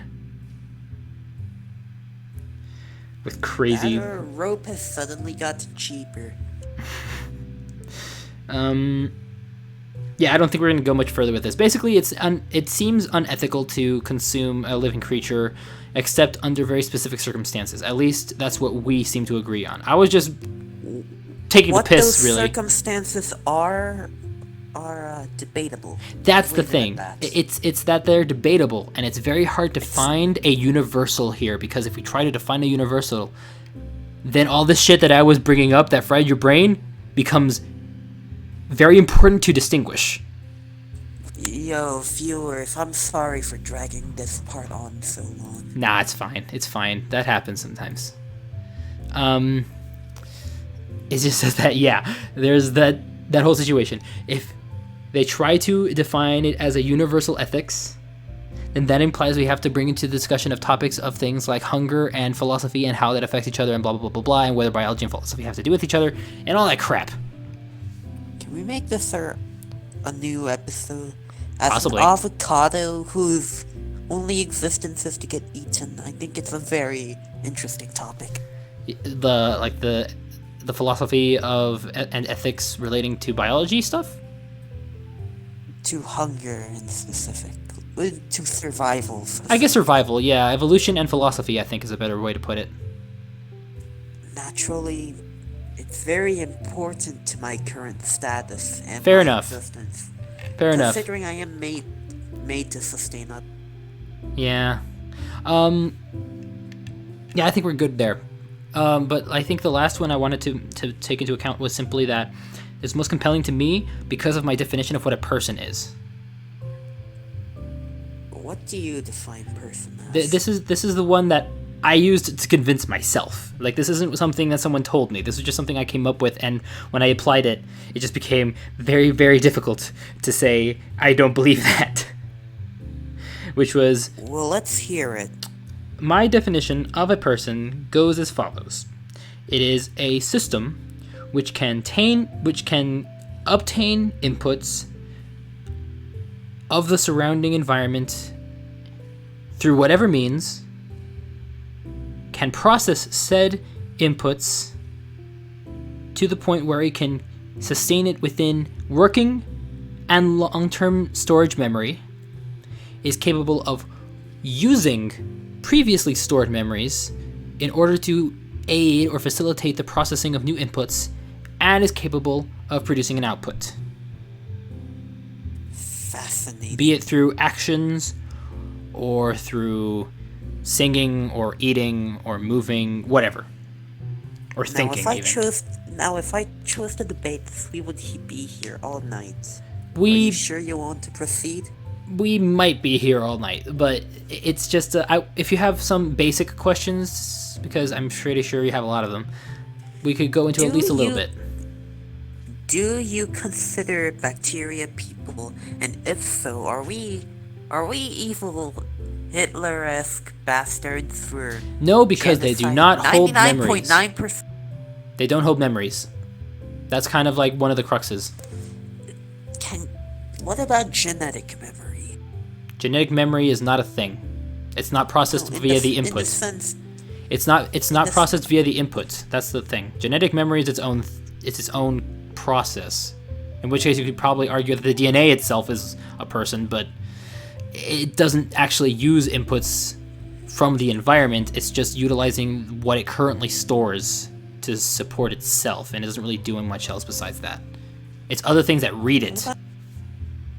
What about a dust mite? A what? A dust mite. Depends. Do they contain memories? Do they have the capacity for working memories and storage memories? Possibly. I don't know the specifics, but if they do, then probably They are yeah. a complex animal. If they do, probably. They're microbially, sure, but they are animals. If they do have that capacity, then sure, I would consider them that. Are we justified for killing them off for the comfort of a select few who have a disorder that does not allow them to tolerate dust mites? A disorder, mind you, that is generally not life-threatening. I don't know. I'd have to learn more about dust mites to be able to determine that. Let's say they do have memories, then are we Hitlers? Are we dust mite Hitlers now? Yeah. I'm asking you this. Kinda. Well, the thing is, I wonder, and this is a strange thing. Do ants even have memories? I don't know. Because I've looked into it a little bit. I'm not sure if they do or not. Like, the individual ants. It seems like in a colony, they have this sort of strange pseudo-memory format with just a bunch of ants doing a specific thing. I guess it's like crowd intelligence. It's not crowd intelligence so much as it is like certain individual ants doing a thing which indicates to other ants a certain thing, which is a form of pseudo-memory. But I don't know if ants have memory. That's the thing.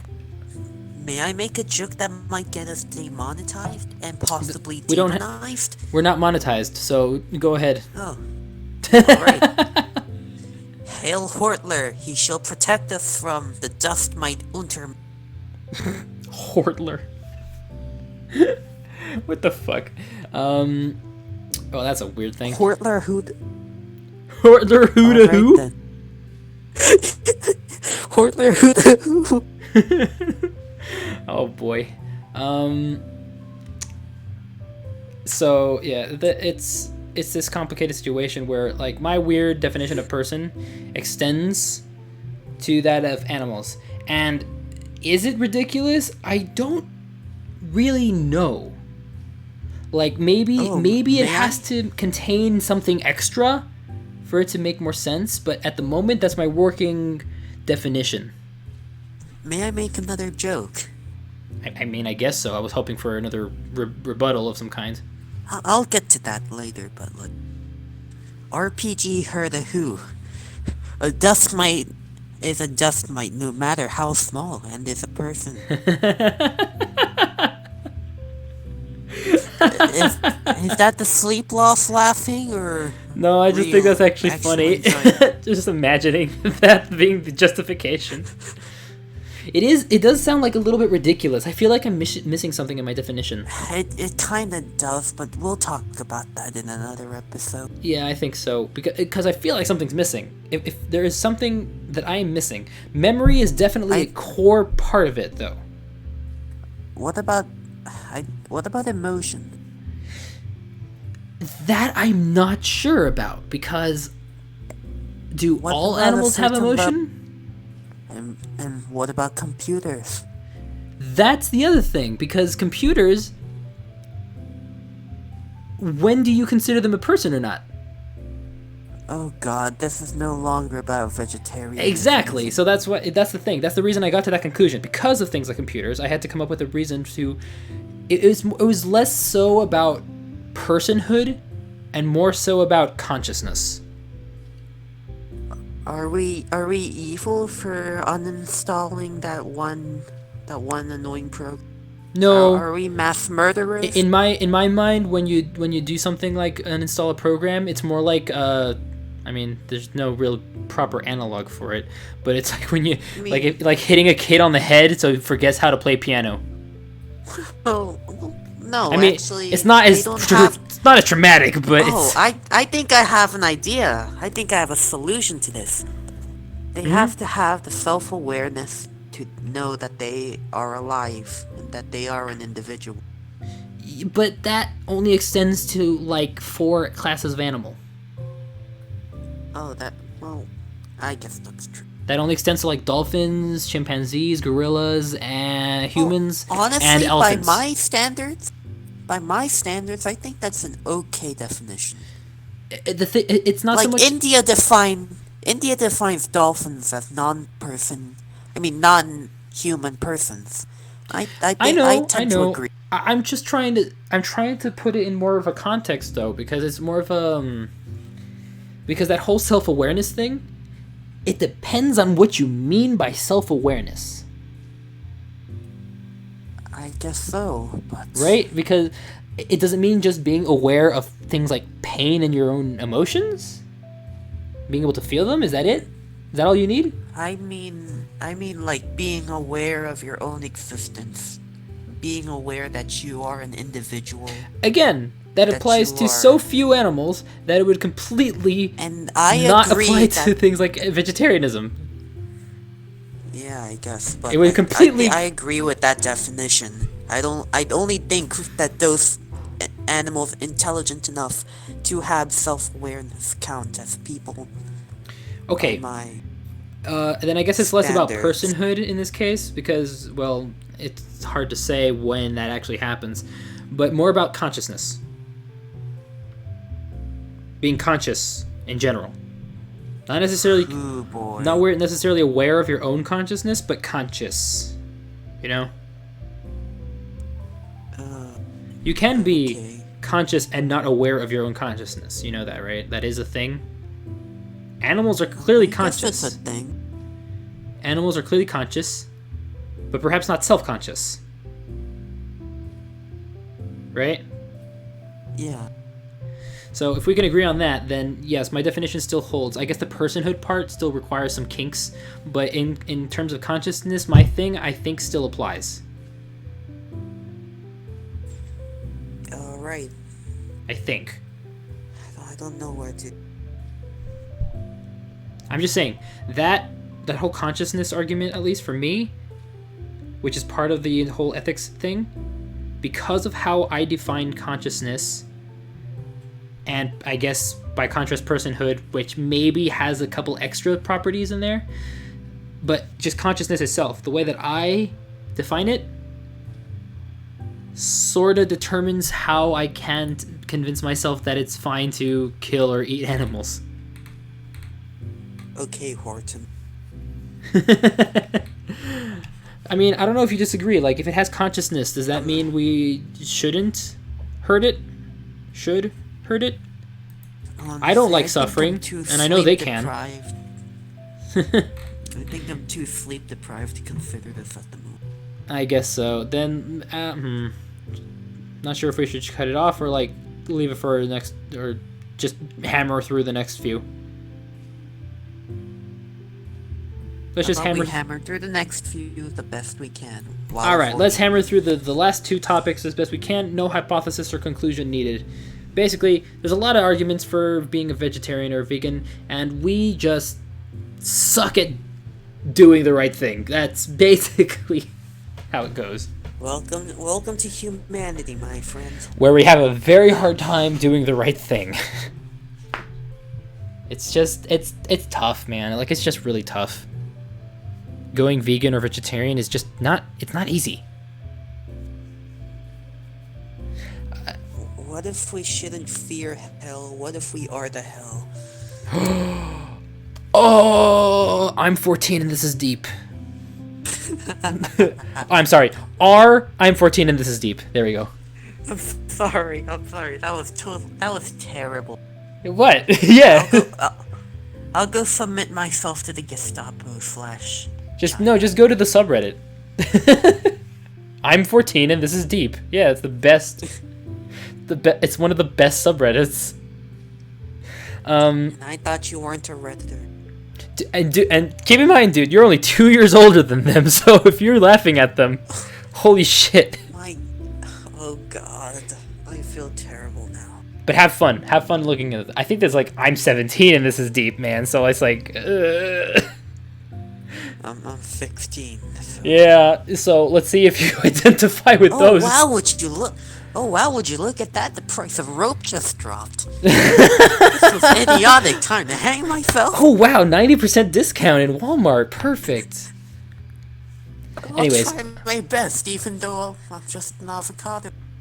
And then I'll get the contingency plan of getting a gun at Walmart. Maybe if I drop high enough, I don't even need the rope. Yeah. Anywho, so let's just hammer through the last two then. If that's the case, we're both tired.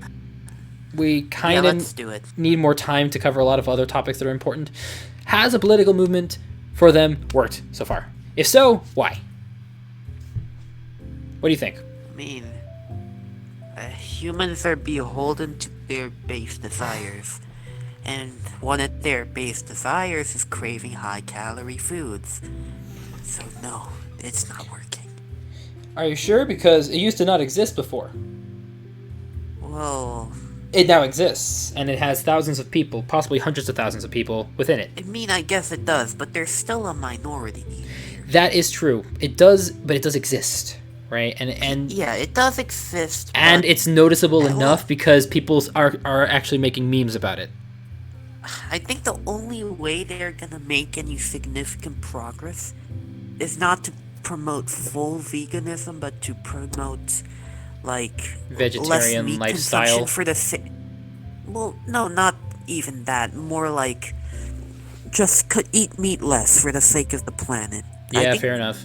I think that's the only way they're gonna make a huge influence, and I think they've already made some influence. They've brought vegetarianism to the forefront in our discussion about climate change. And have made doctors like reassess it. Impact. Also made doctors like reassess the health impact of meat consumption. They've made us. We're only having this episode because they were successfully able to bring it to the public consciousness. Exactly. That is a very good point. Yeah, that's a good. Yeah, they're making some impact. And they're doing something, for it. Which is impressive. Even only if it's out of dumb, stupid memes about their self-righteousness. They're doing something. Exactly. Like, even if it's just more than most of what we can say. More than most people. Fair enough. I mean, we're kind of trying here, but that's. As long as you aren't the pseudo conspiracy theorists, good on you, vegans. Yeah, honestly, you're helping the planet. As long as you're not like as long as you're not like a level 10 vegan. I thank you for helping the planet, even if you're genociding my species. Or being the avocado that I am. Yeah, poor avocados. You know, the tree you grow on is like very painfully slow to grow. Well, to be fair, I guess, if humans didn't eat us, we wouldn't be alive today. Exactly. Not after the giant ground sloths died off. Oh yeah, you did tell me about that. That was an interesting topic. Yeah. Like, Man, no, for real though, like, pre-human biology, that shit's interesting. that is interesting. We got to discuss it at some point. Ah, yes. Oh, I'm totally willing for that. I don't know jack shit, but I want to learn about it. I love dinosaurs and shit like that. Shit's fun. Mm-hmm, Not even dinosaurs, like I early know, mammals. That but shit's... I knew more about dinosaurs. as one does. As one tends to do when they're a boy of 5. Heck. Or just 5 years old, period. I think everyone's interested. So yeah, I think they have done a lot for like the political movement that they're trying to do, but as you mentioned, they gotta change their focus. They also need to change their image, like... Maybe Get rid of PETA. First off, get rid of PETA. Yes, fuck PETA. Get Fuck rid of those PETA. guys. They're not helping you. They're not helping your cause. The cause that we kind of support. They're actively contributing to human extinction through their existence alone. And actively destroying your image. Yes. So you really don't want those guys on your side. Also, you want to deserved, defamation. Yeah. Deserved or not, you gotta start fighting that terrible image of self-righteous vegans. 'Cause, like, How would you do that? I don't know. Maybe playing up that environmental angle and supporting, like, it won't look self-righteous if you start promoting, like, okay, when the hell did this become an open letter to the vegans? I think the reason why it comes off as self-righteous is because they always seem so, well, not always, but they seem proud of it, of the choice. I mean, well, instead of feeling like it's like they have to present it, in my opinion at least, as if they didn't have a choice. Not everybody's like this. Of course, not everyone's like this. Of cool vegans. Well, but yeah, you gotta start playing up the environmental part of your thing. You gotta play up the practical reasons why veganism is a good thing. That too. And you gotta portray your plea as a desperate cry of human self-preservation, not the moral issue that. But even then, it's like difficult to get people to move on that self-preservation issue sometimes. Also, you really gotta make it stop seeming like a religion. Ooh, like veganism demands that you live by a certain lifestyle. It's a little tough for people. Even promoting like I said, even promoting a few meatless days is a great way to help the environment, and it has a very real impact. I agree. Also, it'll set you up a lot of stuff. Like a few meatless days, that sets people up for further health benefits, help in the environment, and more towards your cause, less animal abuse, etc. It has all those things involved. If you just cut off a few days. You know what's weird? People used to be like this, like in medieval Europe. Yeah, they didn't have that much access to meat on Friday. Well, that too. And meat was forbidden on Fridays. I think we should bring that back, not just for Catholics anymore. Well, might be hard to we should try to bring that back. It'd be very difficult to enforce that sort of thing. But no, not enforce it. But encourage it. Maybe enforce it, but encourage it definitely. We're not. Maybe not Friday though, because Friday is probably the day they'd want to indulge more. Meatless Mondays, maybe. Well, maybe not Monday. That just compounds on the terrible. Meatless Wednesday. How did you read my mind? It's because it's a random day in the middle of the week and no one cares. So. You know what? Yeah, I guess that works. So I guess that's the reason. Yeah, Basically, like, you gotta take it slow. but then, yeah, I do think so. Like, they also have to, I think, present it to people. Like, when it comes on the individual level, try to present it as if you didn't have a choice in the matter. Also, I think there needs to be a more united front. Like Oh. a proper organization. Yeah, it does seem Make kind a of replacement for disparate. PETA. Yeah, Like, don't let exactly. PETA be the face of your movement. Like, fuck those guys. I can't think of any like major vegetarian/vegan organizations. Honestly, I can only think of the crazy organic ones and PETA. Oh, I actually do remember one. But I'm saying I can't think of major the ones. Vegetarian Society from Great Britain. I'm think it still thinking exists. worldwide stuff, man. I can't think of any. Yeah. Gandhi used to be part of that. You guys need to make something like that, otherwise it's gonna really make your cause harder to do. And it's a fine cause. It's just really hard to get that across. Don't let PETA be your face. Get Oh, God, plastic no. surgery for your movement. Get rid of that. Get rid of those guys if you have to. Like, animal rights, fine, Cut but them- they're fucking it up bad. Cut them off like the tumor they are. Or wean them out. RPG might have heard of who, but PETA aren't people. Okay, that's a little too far. But yeah, you gotta Okay, I'm sorry. you gotta fix them. Like, either get rid of them or fix them, because they aren't doing shit for your movement right now. Well, They're giving I you guys a mean, bad name. I guess I guess they have some outrage value in getting hurt, but like That's it. that's not gonna be lasting change. Only in the moment. That is And what I've ultimately, thought about in most the of these long types of run, it movements. does more harm. Yeah, it can. Like be the very Black harmful. Panthers didn't last now, did they? They're remembered for their survival stuff. programs and self-help. They're not, well, I guess they are remembered for their guns, but they aren't. That's not what they're appreciated for. I guess so. Okay, now, that aside, all this political stuff that we've mentioned, that they need to, like, fix their act and whatever, and, like, get rid of PETA and, you know, do whatever they can, right, to try and make the message more appealing. We have another issue. Lab-grown meat. Oh my. How would that affect things?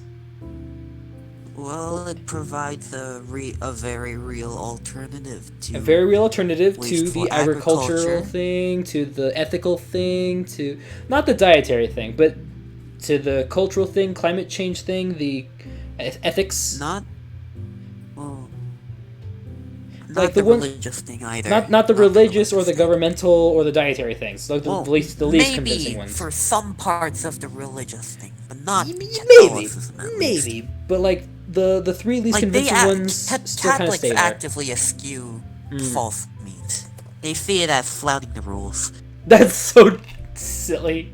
But No, anywho. I mean, well, okay, no, okay. To be fair, the whole thing about this is not the effect. They're not doing it just to not. Oh, yeah, eat. They're right, doing right, it it's because a they want to discipline thing. self-discipline. Right, Like right. vegetarians, Yeah. vegetarian Catholics give up something else, Mm. and people in regions that don't eat meat regularly don't just give up something else. Fair enough. No. Yeah, it's like those I people guess might not the be Catholic- affected. I guess my Catholic bias is still there.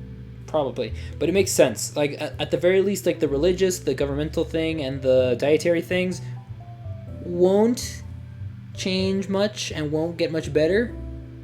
But the bigger, more important ones, the ones that affect more, environment and the ethical reasons, they can kind of Well, maybe go away. not. There may be some new ethical reasons, but nothing Well, like the moral quandaries Well, we have now. yeah, exactly. It's like, do you rather have the stem cells stuff, which we're looking into, and how to make it more Wait, what? viable? Okay, we need to talk about stem cells about this. I mean, the thing is, stem In a cells is bit. how they make it. That's the ink in their printers. I mean, like, I think there's still a huge Well, it Okay, depends. I'm not taking sides right now. I'm just trying to acknowledge that there's a big ethical issue that's gonna be fought over. Like, Exactly. correct me if I'm wrong. This may be a myth, and well, this probably is a myth, but Just say it. are these adult stem cells we're using? I don't know. The Yeah, thing is, that's the thing. The uncertainty is there. The misinformation is there. There's gonna be a moral outrage among there's not much information on Catholics, it, period. Protestants, non-abortion supporting Christians. Again, though, that's more of the And, religious reasoning at that point. Maybe the fallen god. Wait. Oh. Well, no. Well, not necessarily. It's not necessarily religious. It could be ethical. Some people might, of their own choice, see embryos as human beings. Well, the thing is, regardless that of religion. you don't have to do that to get stem cells. There's many other ways, Yeah, but like like in the well, pancreas and the liver. Okay, I guess that does solve the ethical issues. Not but completely, there's there's still going to be issues. There's still gonna be ethical issues simply because people don't know enough about this. Yeah. It is kind of funny to see it happen, though. Because the thing is, you don't need any like very specific kinds of stem cells for this, because it's not like a complex organ. It's just meat. It's just skeletal tissue, so it's a lot easier. But it's very weird to look at because it's like watching a 3D printer. Oh god. It's weird. You've already... I don't think there's gonna be huge demand, frankly, simply because of the... It's just weird, man. Yes, but nobody wants to eat grown meat. Let me put it this way. What if it grew on a tree? That's just weirder. Yeah, but if it were, it'd be like suddenly weird, but it grew. Like, it's just Flesh trees. Flesh trees. Dude, that's what all trees are. I read that in an SCP article. Dude, you are a flesh product of a tree. Avocados are just fleshy bulbs that come from a tree. Fruit, the meat of a fruit is just a different kind of flesh. It's not skeletal tissue like in a mammal, but it's a type of flesh. Avocado, although normally I don't have a mouth, I have no mouth and I must scream. Of course. So, but the thing is, flesh comes in all types of shapes and sizes. It comes in the same form of skeletal tissue. It's still weird, and it comes in fruit. It's still weird as hell. Yeah, sure. In that case, it would be weird. I don't think it's going to happen. I'm just posing this hypothetical to illustrate a point. The point is, just because you think it's weird doesn't mean much to the market. Are you sure about that? Oh, yeah. There's a reason they peddled cigarettes. Well, I guess GMO is a thing. GMO is a thing. GMO is a thing. Cigarettes were a thing at some point. What the fuck is alcohol? And there's a whole bunch of other things like that on the market that are very weird. Fungus shit. What about mushrooms, man? Mushrooms are fungus corpses. Right? Everything is fucking weird when you think about it. If you make it mainstream enough, it stops being weird. Exactly, it stops being weird. People eat spiders in Asian countries, and we find it weird. Well, in that case, I suspect we'll have destroyed our planet enough that normal agriculture is impossible. We have to turn to lab-grown meats. Well, true, we would have to at that point. But the thing is, it's also economically viable if we can find the proper way to create it. Economically viable? If we can create the proper way to gather all the necessary materials for it, and we can have this self-sustaining genetic material with each creation. We would always have enough genetic material to work with. I mean, there's an immortal cell line, so yeah, there's a possibility. There can always be at least one that we always have genetically to work with, and possibly have dozens, hundreds of situations so we can crossbreed them in ways to make sure that they sustain longer, taste better even. There's a whole bunch of things we can do. We can turn meat into GMOs, that kind of thing. That'd be weird, Shit's but still hella weird, man. right? It's still weird, right? It's still weird to think about, but at the same time, they do that shit with plants. Tomatoes have the capacity to resist cold because they have fish DNA. Oh, and corn has bug DNA, so they produce their own poison. Yeah. See, shit Well, like not that. bug DNA. It's weird I shit like guess- that we just sort of accept now. Yes, but like lab-grown meat is just, it's like a whole nother level of alienness. It'll Probably. take some time to get people used to it. It would definitely take It's time, not but gonna, it won't be a quiet fight. let me put it this way. We are very accustomed to pharmaceuticals. I guess And pharmaceuticals are really fucking weird, I guess, yeah. if you think about it. Some scientists are actively proposing shit transplants, so... Oh, no, that works. That's the thing. Yeah, I know that. And it's terrifying, but it works. And I would totally be willing to do that if it would fix my gut bacteria. It's gross as hell, though. I did not need to know that. Don't think about how it works, because you don't need to know. I do know how it works. I'd rather not say. I already know. I wish I did. Okay, well, then let's not talk about that further. Anyways, the thing is that it's strangeness does not imply ineffectiveness, and it does not imply it cannot become mainstream. It's just, it implies, though, that due to its inherent strangeness, it'll take a while for it to become mainstream. The real question here is,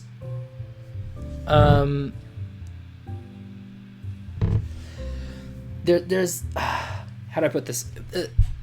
Lab-grown meat, though, because it can be extremely economically viable, even if right now it doesn't seem to be economically viable in quantity.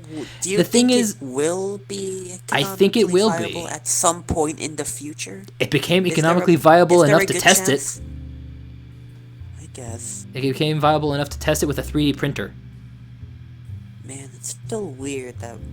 Like, this sounds like a sarcastic plot from the SAP Foundation.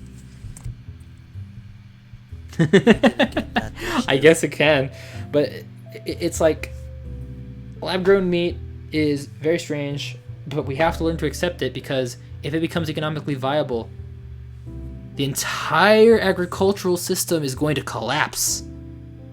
Oh god, that's not gonna be good for the economy. Or it'll be fantastic Hey, for at the least economy, Monsanto- and we just transform it to the other shit. I don't know. Well, I guess. Well, at least, at the very least, Monsanto might go out of business. No, if anything, it's gonna go into further business, because Oh, people are fuck. doing this shit more, because they're probably the people who know the most about this stuff, because they might want fuck. GMO meats at some point. Fuck you, Monsanto. Nah, they're fine. Don't they do some really unethical shit about agriculture, though? Sometimes, but it's incredibly rare, and it's usually because of a mishap on their part, and not because of an ethical choice that they made, but because they just didn't consider enough. Which I guess can be argued to be ethical, but at the same time, it's like, how can you predict every single possible variable in every single possible scenario? I'll take your word for it, seeing as that I was made as a product of agriculture.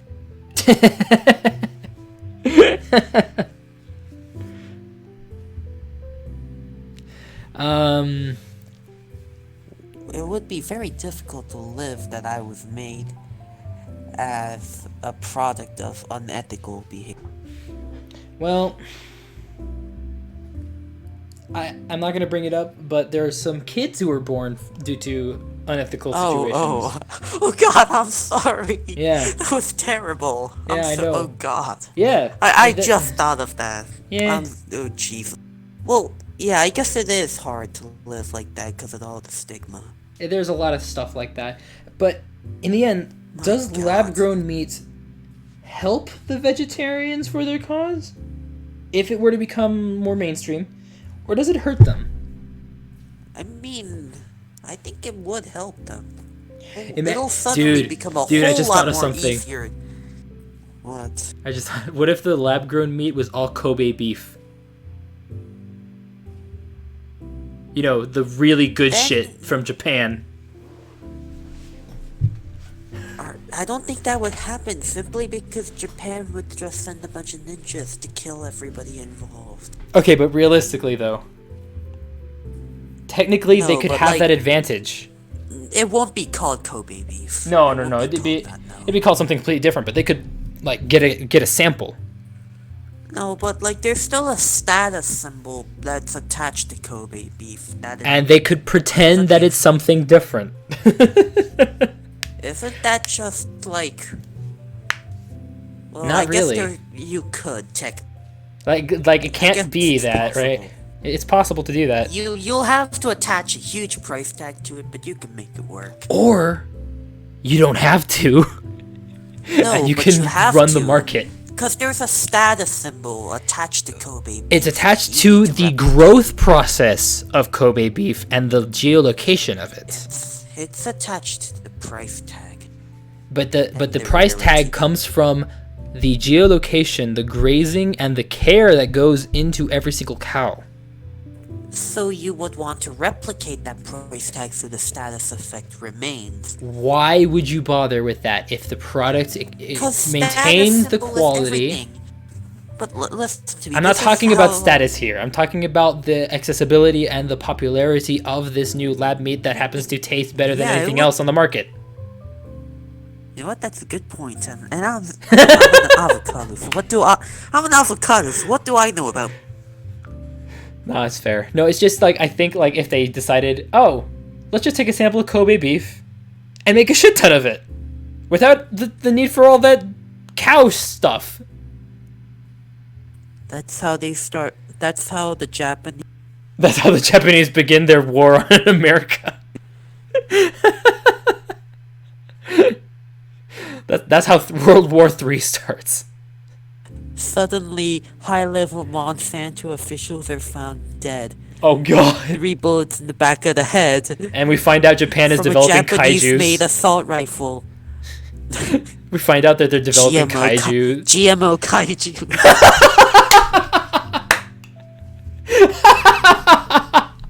The vegans were right. The organic people were You right take- all you along. take a Komodo. They're Komodo gonna start breeding dragon. Komodo- And then another people just takes a crocodile and does the same shit.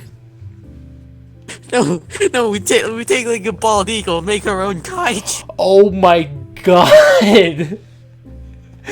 Oh, that'd be like some crazy shit. Like if it ever got to that level, we're fucked. But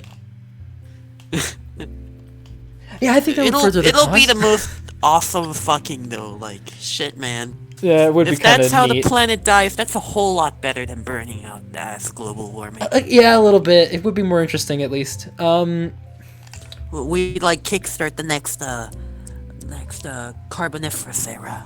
Yeah, Yeah, we just create the new dinosaurs basically. Is weaponized dinosaur Ooh, war. who says that the old dinosaurs No, weren't that no. too? No, it wouldn't be dinosaurs. If Japan is involved, it'll be Pokemon. True, but but who says that the old dinosaurs weren't created the same way? Oh, conspiracy mysteries of the universe. It's not the lizard people who were involved. It were the trilobite. Oh god.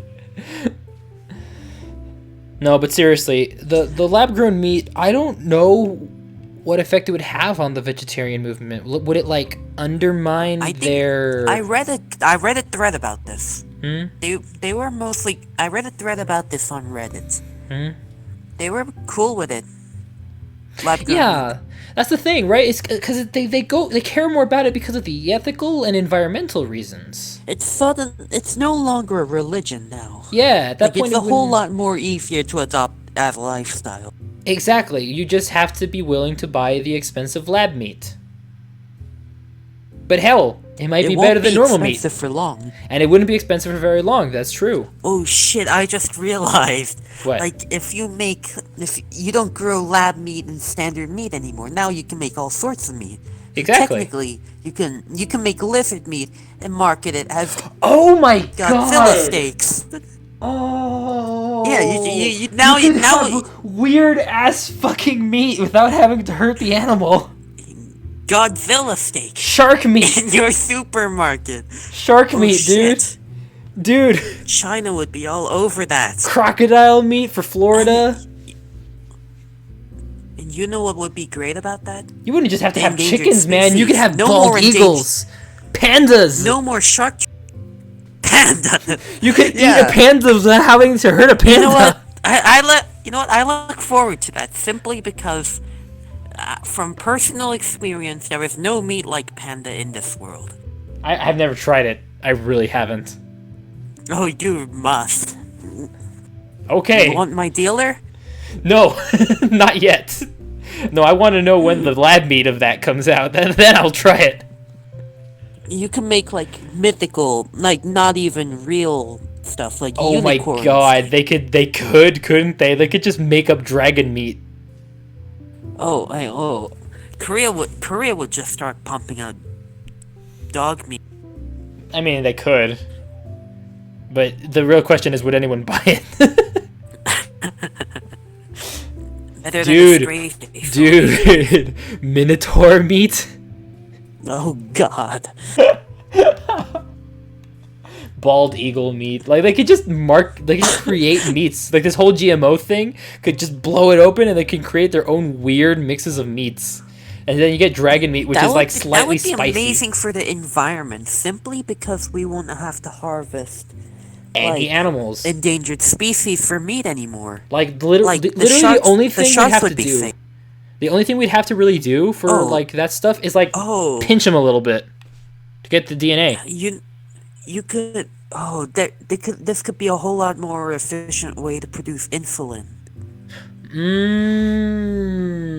Create better animal than pancreases and like human pancreases to create the insulin too. They synthesize vitamin A pills from manta ray livers or some organs. Huh. You don't have to do that anymore. That's true. You can just have an example and grow it. You know horseshoe crabs? We harvest their blood for sterilization purposes, and well, we wouldn't. It would be a whole lot more easier. Basically, most of the things that apply for animal products have the capacity to be overthrown. Now, but that brings up another question. Eggs and milk. Could you do the same thing? Well, milk would be a whole lot more... Milk would be easier to just... Well, you wouldn't have to grow milk. You just have to synthesize the proteins involved in milk. Which could take a while. In a way that resembles milk. No, it'd have to be exactly the same, man. People won't accept it otherwise. Or you just synthesize or other.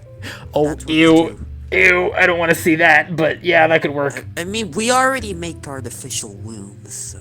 Fair enough. I don't want to see it, but yeah, that works. As long as I don't have to look at it, it's fine. Well, oh god. Well, suddenly, the Japanese sex toy market blows up. Oh, no! Oh, no!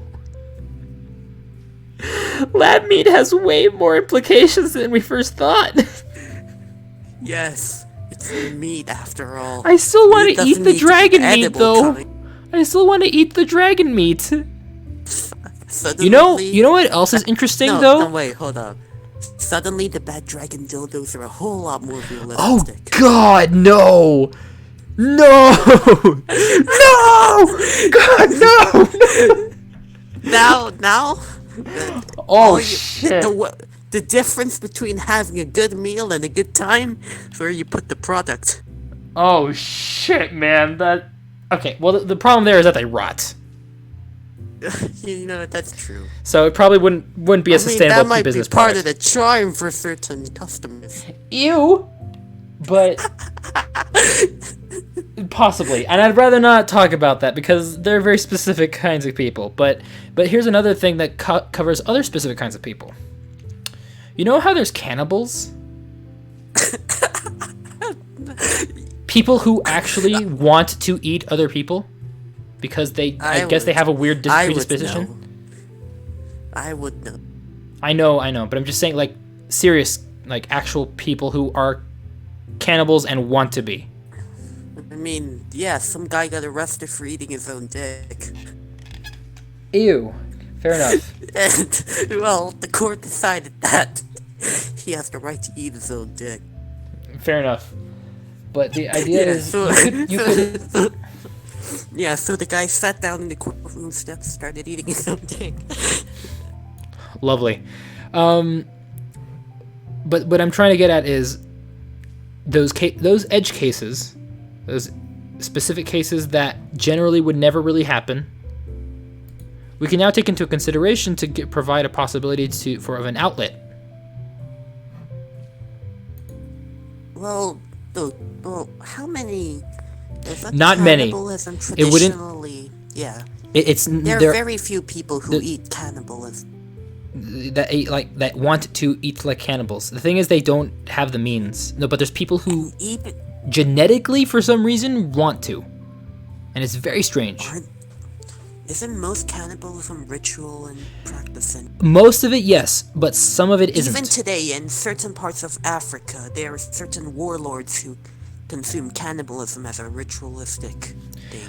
I'm aware, but I'm also aware that there are people who don't do it for ritualistic reasons and just really want it. Like some people that just feel like they need it, you know? So it can provide an outlet without them having to kill anyone. Or eat a dead person that has like a family. No, if it's commercially available, I'm beginning to think that there's suddenly going to be a lot more cannibals. There might be. Simply because of curiosity. There might be. There very well might be. No, this is an SCP actually. Ugh. There's a table if you stick meat on a table, it becomes human flesh.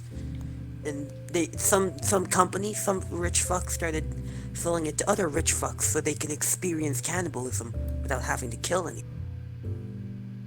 Well, I'm pretty sure that would happen eventually. Like, it doesn't matter. I feel like the lab-grown meat thing does have that as a possible consequence, right? Like, that's definitely something that will eventually happen. It might be a black market thing, but it actually probably will happen. It's a whole lot of... If it involves stem cells, then this would involve... Here's the thing. I don't understand enough about the stem cell extraction process to be able to say exactly. So it might be only womb related. It might not be. Hell, it might be super easy. Do you mind if I give a basic overview for your information? I think I understand the embryonic version, but go ahead. Yeah, embryonic stem cells are most commonly used simply because they're more malleable. They they differentiate into a whole lot more things than an adult. Yeah, I think that was the thing. Like, they're stronger. Like, they have more flexibility. Not necessarily stronger, but more flexible, yeah. Well, they're stronger because they're more flexible. Embryonic stem cells need to be able to produce everything. Because they become everything. Because they become a little bit of everything. Adults, they don't do that.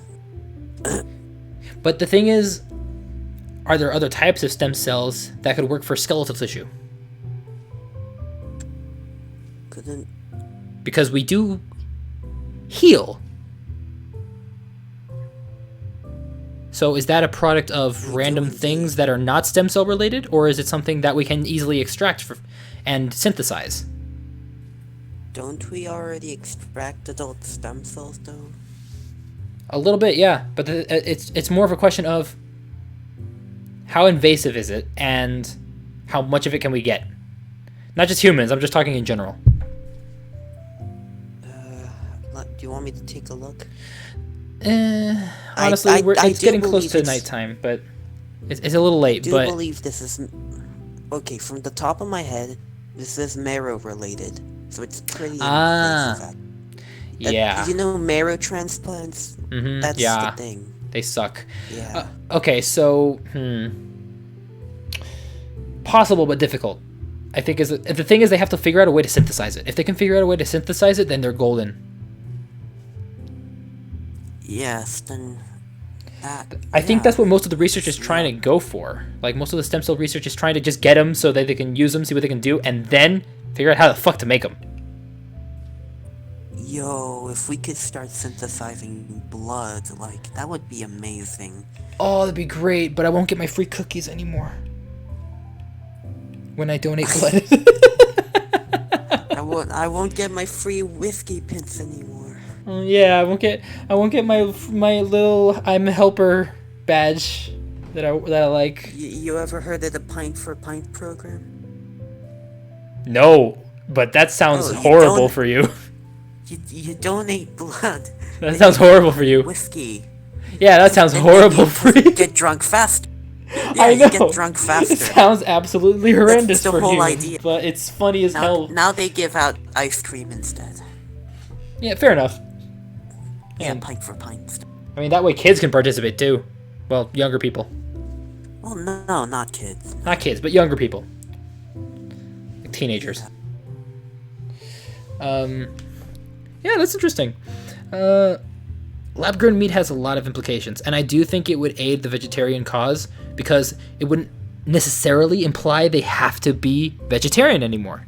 It'd just be more in the sense of the animal rights sense at that point. And that's a whole lot more palatable. Exactly. It's so much more appealing to people than the vegetarian part.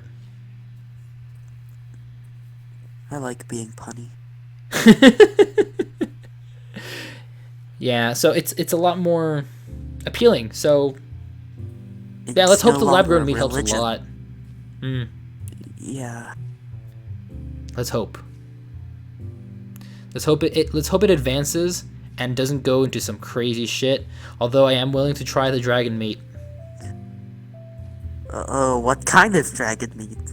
The dragon skeletal tissue. I want a bit of the thigh. You know, like you get a chicken What thigh. kind of?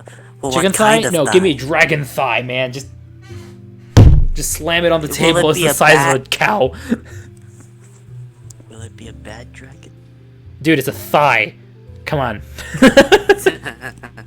No, but I just want a dragon skeleton to put on the wall.